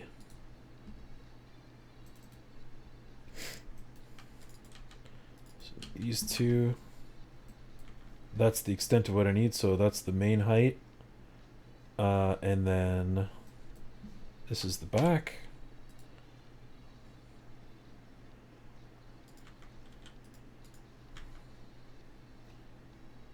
I don't know why that didn't give me, oh, it's, yeah. I'm derpy. Here we go. So there's that. This needs to be here, and then just a little bit larger. What do you guys think? Maybe it's a 3 mil.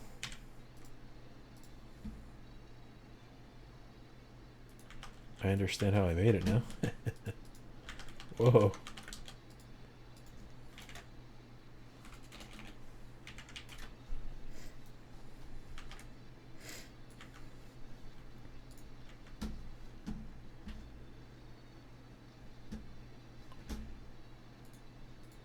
I think I changed something on this. I have a lot less constraints. Or I think I do. I don't know. Maybe not. And I only wanted 3 mil. It said 3, right? 3, and then this is going to be like 1.5 mil. Very, very small. So for clearance. So it just slides in. Just enough. Yeah. That might actually even be too much.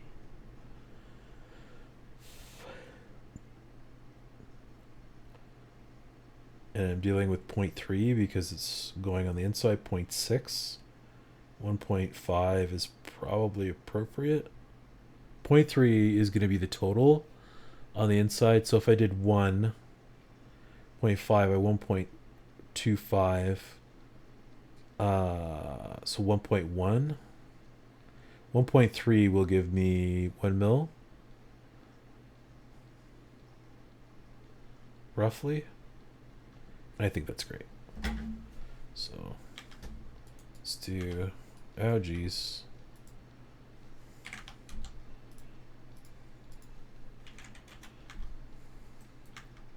.3.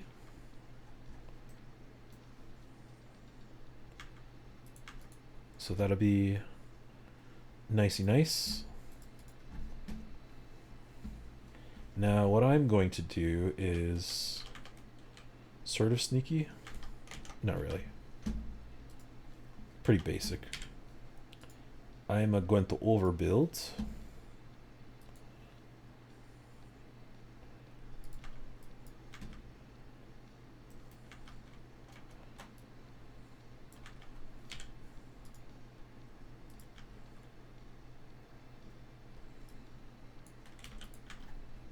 Okay. Something like that. Usually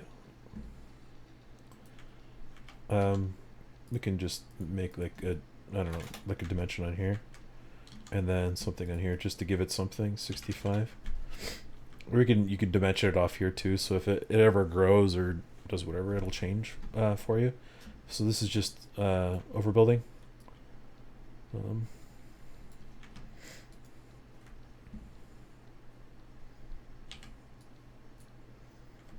Right. This guarantees symmetric, at least that big.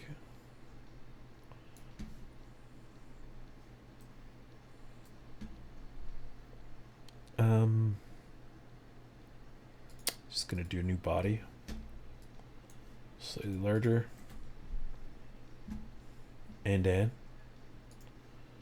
I want to build a cutting surface that is a sweep, but it's only this back edge.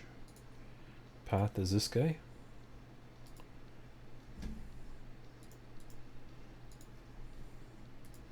And then I'm going to cut that back edge, split the face, or split the body rather, that body with this face. No, select this. We're going to extend those. Did you not split? He's not large enough.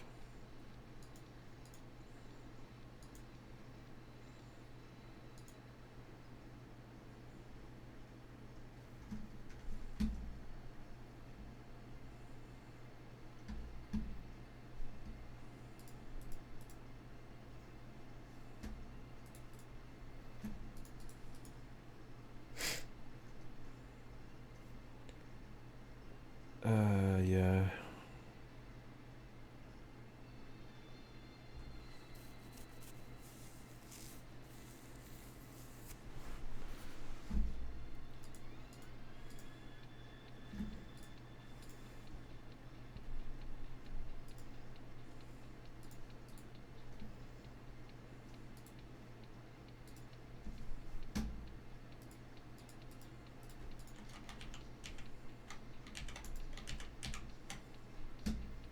Try again.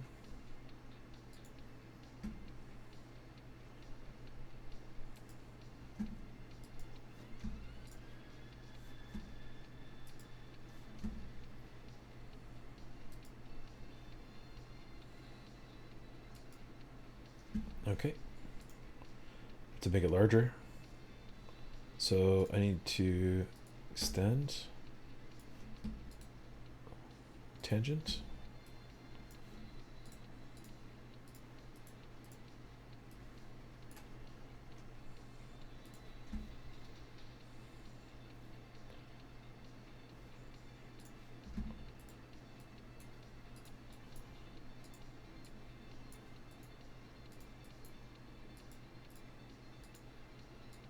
Well,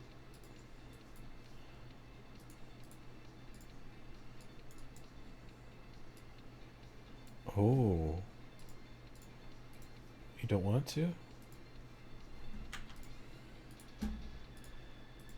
Why not?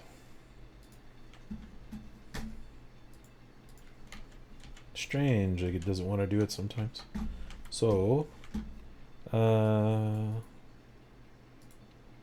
cutting edge, not chain selection on the path.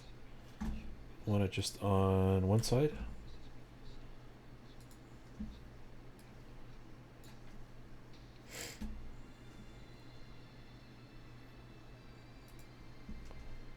Single path.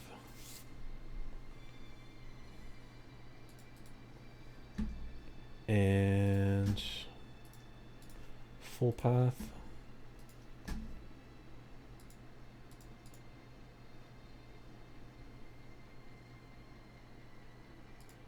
I could double check. This is not a great way to do this, by the way. Sometimes it works though.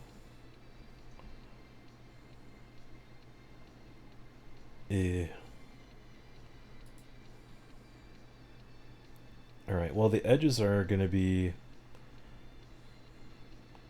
gone anyways.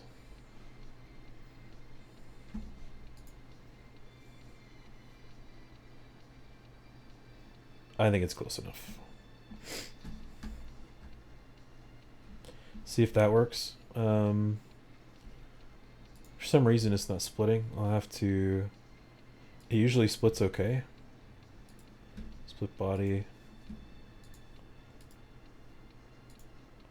Yeah, it's because it's in two pieces. That's what I thought. Oh well.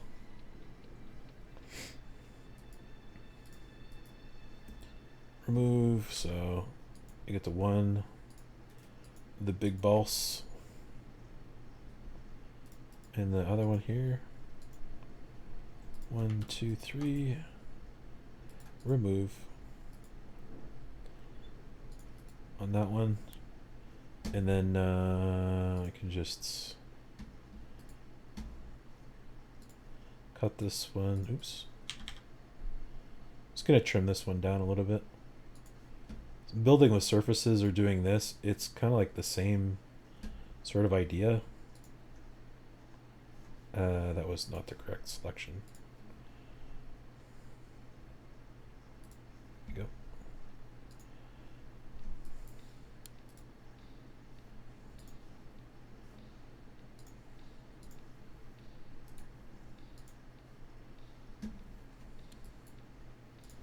You see I'm duplicating a lot of the actions, but I would have to redo those actions anyways. So it's not like a remove. It's not like a huge deal for that. And then this one here might actually be a little bit of trouble. So I'm just gonna cut it with this surface here.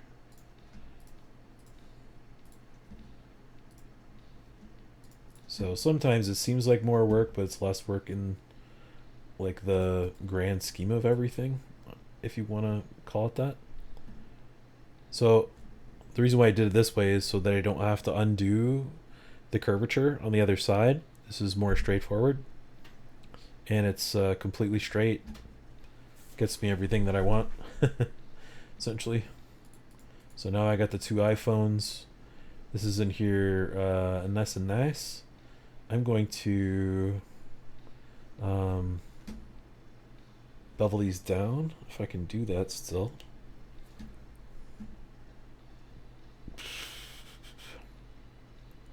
Actually, I'm just going to draw it. The fronts.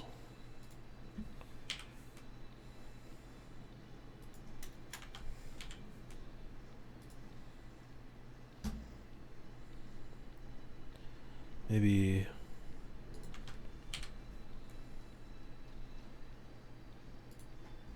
you and you and you.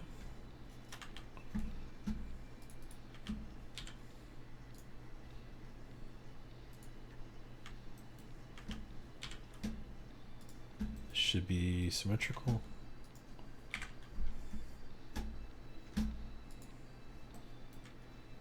Yeah.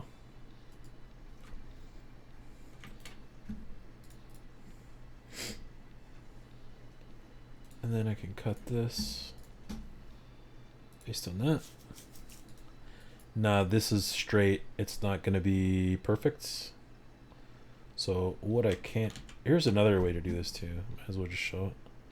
On an angle. So these should be 90s. Oops. Not. I said 90. Sometimes these don't work depending on the orientation, and then I'm going to replace face instead. fully encapsulated.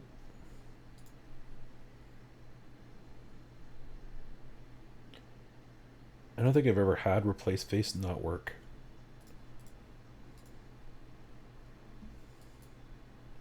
So whatever it's doing, it's really nice. Instruction 1010. Turn off that one. Turn off this one. And I think I had some other stuff on the side there. I haven't combined these two yet, because I can still manipulate things around a little bit. Curve on the back looks nice. It looks it like meets up with the edge there. Now this edge is gonna have a cutout for that, because that's flat. Correct. So this might look funky. I want to double check that. And we're going to use the extent, I think. What that looks like.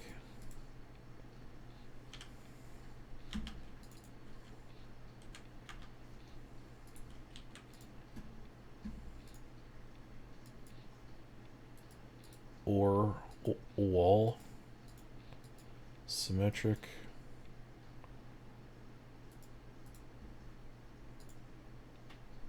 Boo.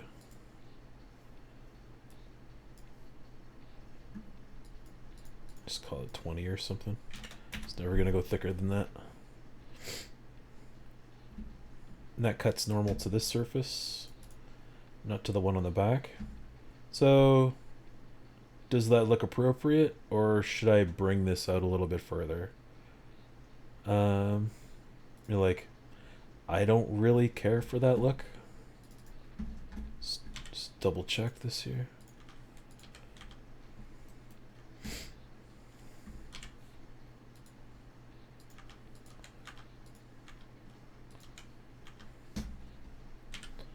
Trimmy trim.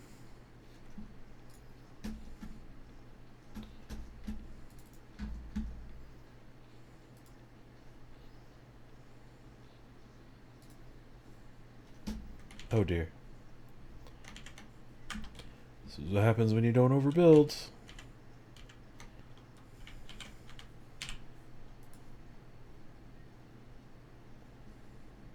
Grab that there if I can.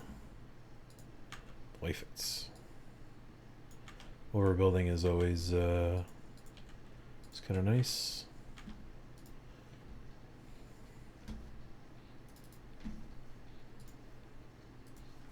There we go.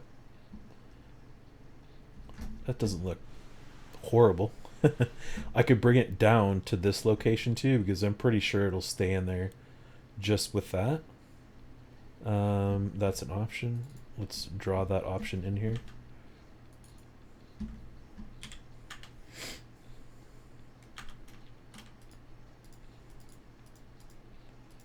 There we go.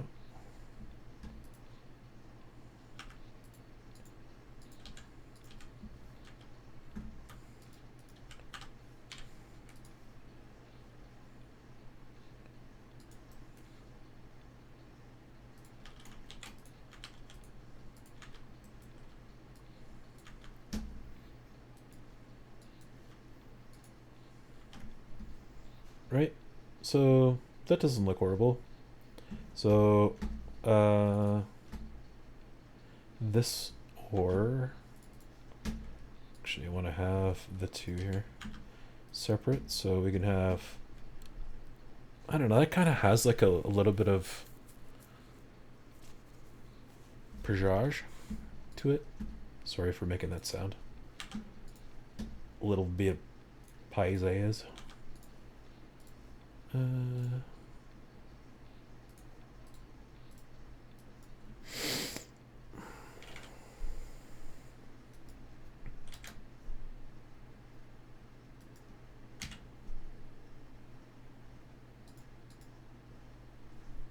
This one actually do into the other one? Really? I am very surprised.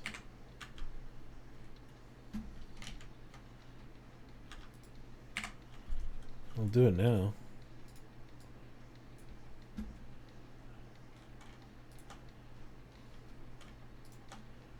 Five, 10. It's different.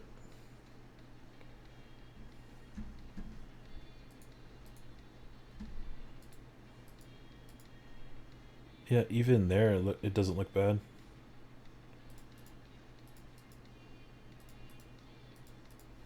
Do something like in the top right there.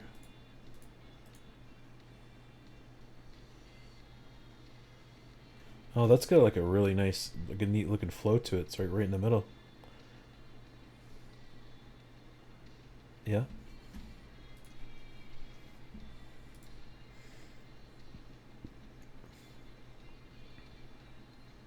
And that'll sit right on the right on the bottom of the radius.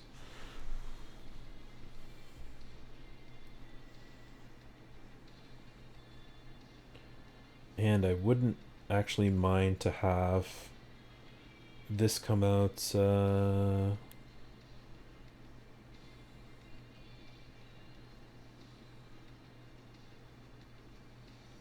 that looks fine.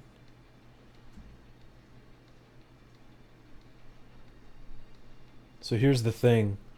I might want to have, if I want to have side to side on this, it doesn't actually need that much. It only needs to come up just up to like here. And I think I'm actually okay with that because I can do that on both sides. So if I was to do that here, so maybe I can double that in the, no, I'll do another sketch. It's fine. It's fine, it's fine, it's fine, it's fine.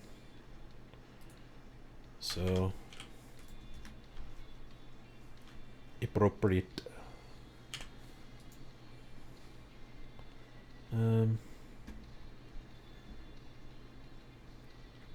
There's a radius on this. This is what I was talking about before. Getting the radius is right is kind of a pain sometimes. So there.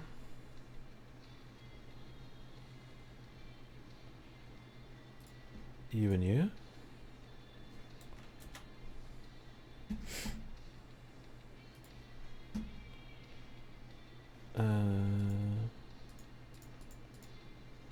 Turn off the bodies. And normal. Okay. So what I'm really interested in is just in these corners here. So I don't need any of that on for now. I do need that. I'm only interested in the outside.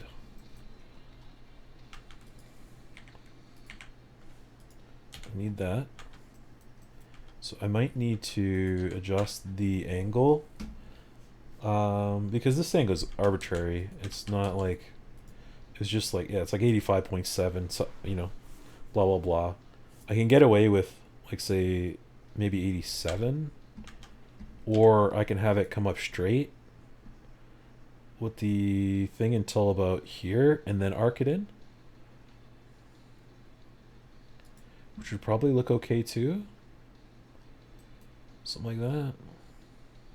Like tangent.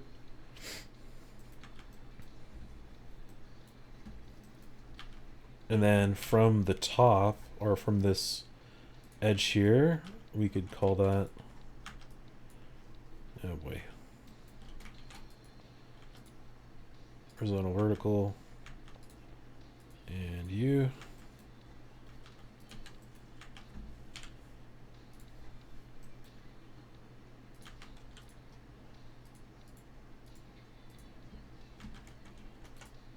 Oops. Extend. Oh yeah, I made it the other one. So how far up past this do I want? I'd say 5, at least 5 mil.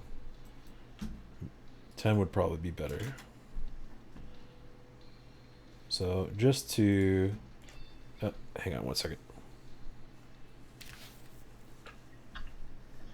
Hello. Hi, I'm just on my way home.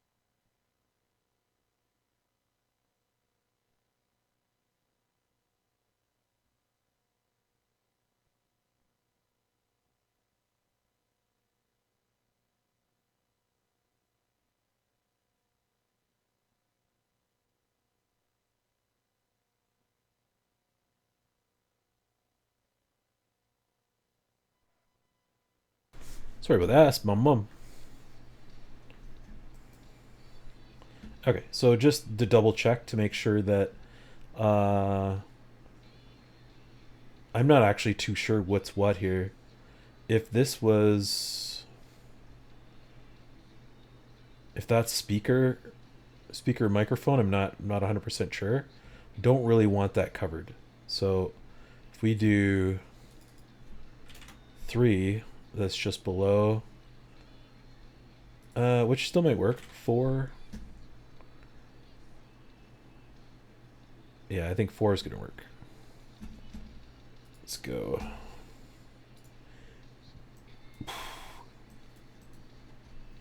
Yep. I think that'll be all right. Let's see here. So 4 mil. This stuff on the side here, and I want half a mil of clearance on on each side. So negative 0.5. And this side also negative 0.5, not negative 0.5, just negative 0.5. And that's the little block that I need to put in. So let's turn the bodies back on. And oops, just here.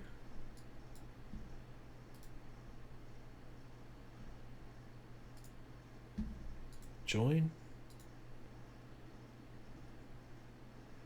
Ew. Oh, that's ugly looking. These two are not the same. So this is a curved face. This is not a curved face. So what I can do, I forget actually how to do that. Maybe it's replace face again. Let's try it. Replace face, this one, and this one with this. No, so what I have to do is extend this face up. So make a cutting surface. Let's go not so far out.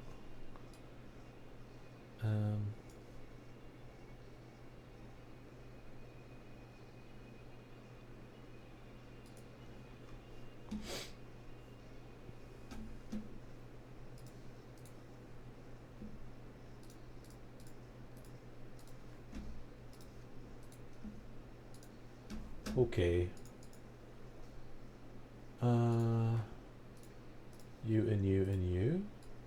Whee!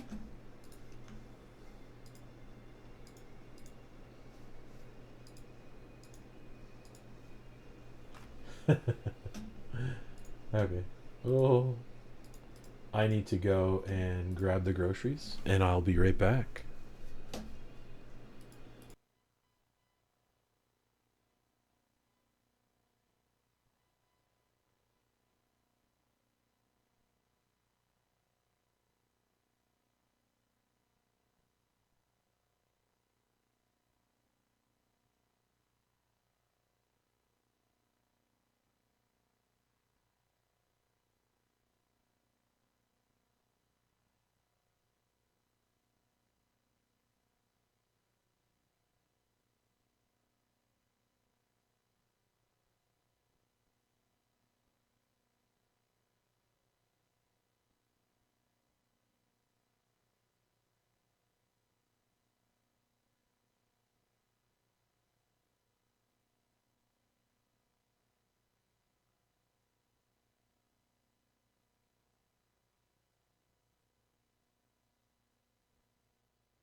Okay. Sorry about leaving yous. Should be there. And I am now here. Take that off. Very nice. Okay, where was I? Replace it a face.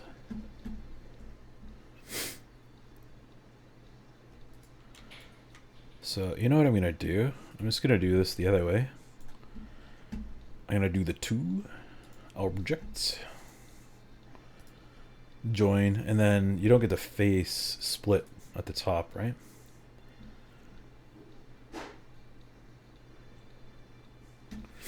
But you will get that. So you have to take it as whatever, I suppose, right? We'll try replace face on this one, which works great. Some people just use the delete, but there's more to delete than there. That's why I like using the replace face. Right. And now that should be like a nice, like, tight right into the edge. And then what I would like to do is create a another lip along here that follows this offset into here, and then has a nice even 3 mil or whatever it is. So I'm just gonna double check that with maybe the last thing here. Where's my, oops.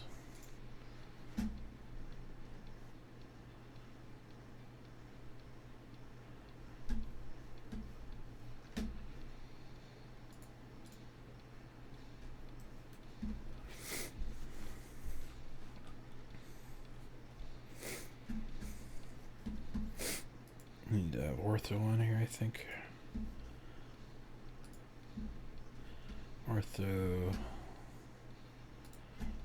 Orthogonal. There we go. So this should be, if I'm not mistaken, that should be 3 mil. And it looks like it is. Driven, yep. So I want another 3 mil from that. So when I do this one here, actually I wouldn't mind to have it all the way from here, because then it's a nice 3 all the way around. If I can do that, that would be fantastic. So 3, and project that edge as well. Do this on the other side. 3.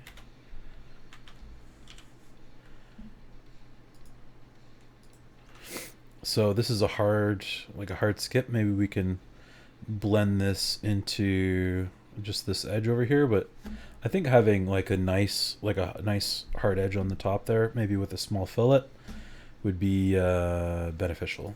So let's turn that off. Turn this back on.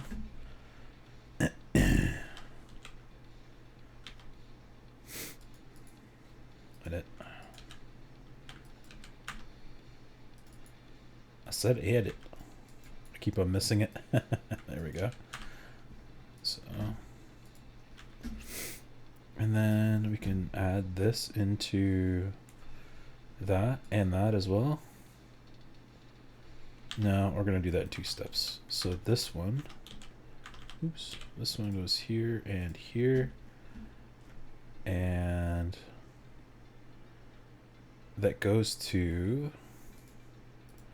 this object, but it starts out at this object here.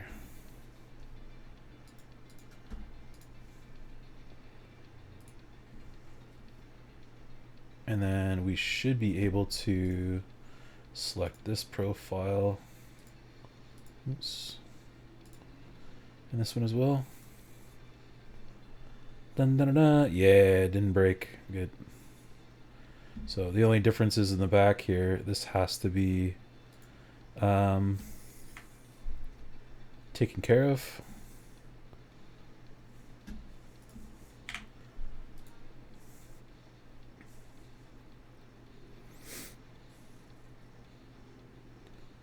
Oh, I am... Oops. I can't believe I did that. Trim. Trim like Uncle Jim.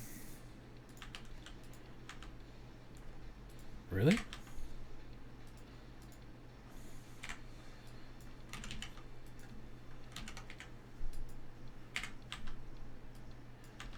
Yeah, good enough. I'd rather have that tangent. Just like this one here.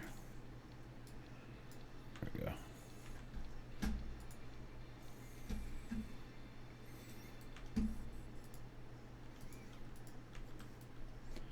Excellent. And then, so we're going to add that little bit to it. And also that little bit. And you and you. Great. So now we have the trough.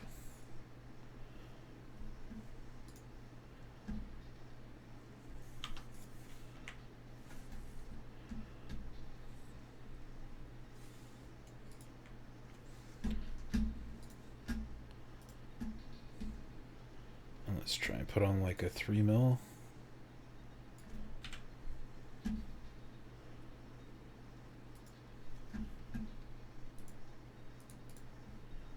Turn you on. Oh, that looks not bad at all. So I want this maybe to be swoopy at the front again. That was pretty great. And then I think I want to swoop this too. So just a little bit. 5. Whoosh.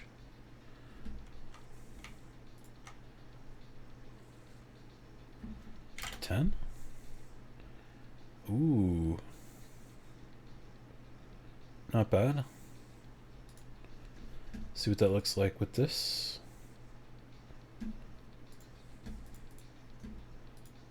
No, I did it the wrong way.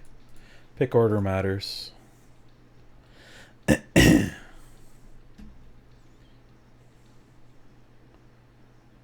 Wunderbar. Yeah, that looks great.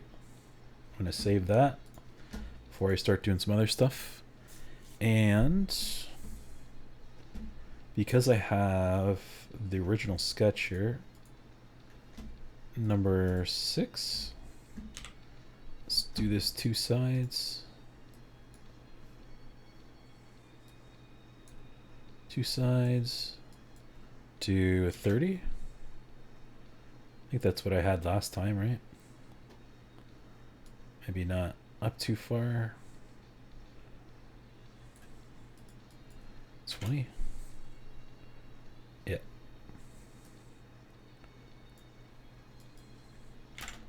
10, 15. I forgot what I put it at, so we'll just match that.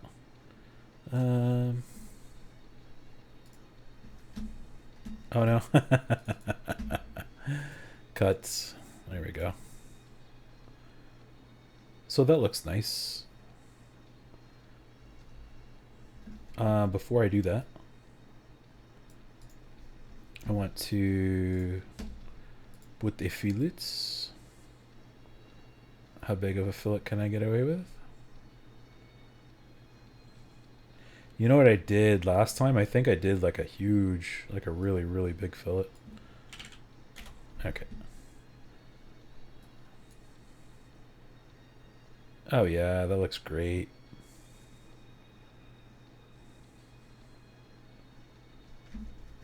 So save that.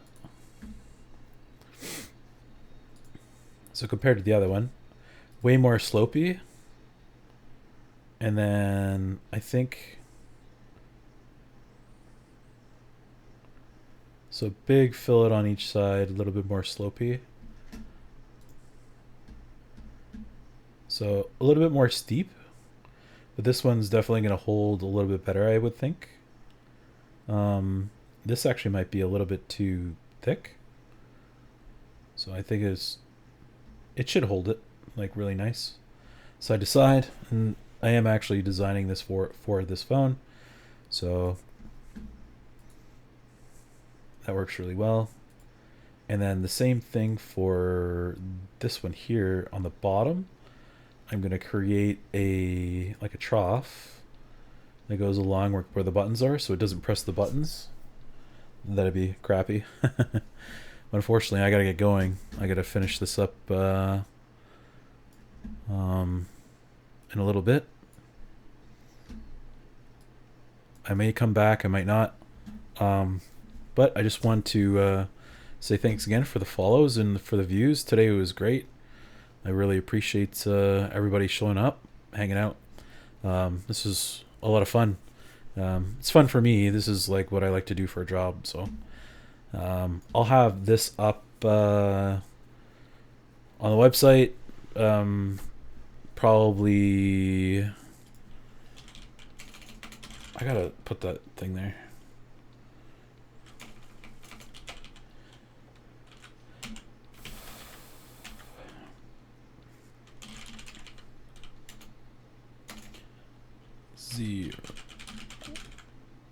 .com. So that should go to there. Yep, that's right. This will probably be in the fab pack for like $5 or something like that if you want to download it and print it. If you have this combination, this is for a Bose speaker, a SoundLink Mini. So if you have one of these, it's a pretty good combo. If you have another speaker that you might want to attach it to that's similar to this, or like has that sort of has a sort of idea or functionality, that's maybe give me an idea. Or if you want, send me a 3D scan. I'll do it for you. Or we could work something out, like whatever that works, or however that works. So yeah, I'll finish this up probably tomorrow morning, and get that on the printer and see what happens. I think the last time this was a 10-hour print or something like that. I could probably do it faster. It's not that big. It's only about the size of a cell phone, so I just wanted it a higher detail, and I printed it solid, I'm pretty sure. It doesn't need to be solid. It should be fairly dense, but just for the bottom piece has to be solid. That's all. Around here and around all that, has to all be solid. Anyways, thanks again. Really appreciate that. Check out the store. There's lots of other stuff on there. There's freebies on there too. There's tons of freebies. Always adding more, hopefully every day or every other day, adding something cool for free or for minimum cost like this. If I put it on there for free, I don't expect anything, obviously. This is me kind of giving back to the community, creating content. But stuff like this is so niche that sometimes like I'm doing it for myself, but it's also worth like $5 or whatever. I'm always kind of like in the rock and the hard place. Should I just give it away and see if people will give me some money as like a donation or whatever? I don't know. I haven't come that far yet. I have no following, so don't feel obligated to do any of that stuff for me. Right on. So thanks very much. Appreciate it. Have a great night, everybody, and I will see you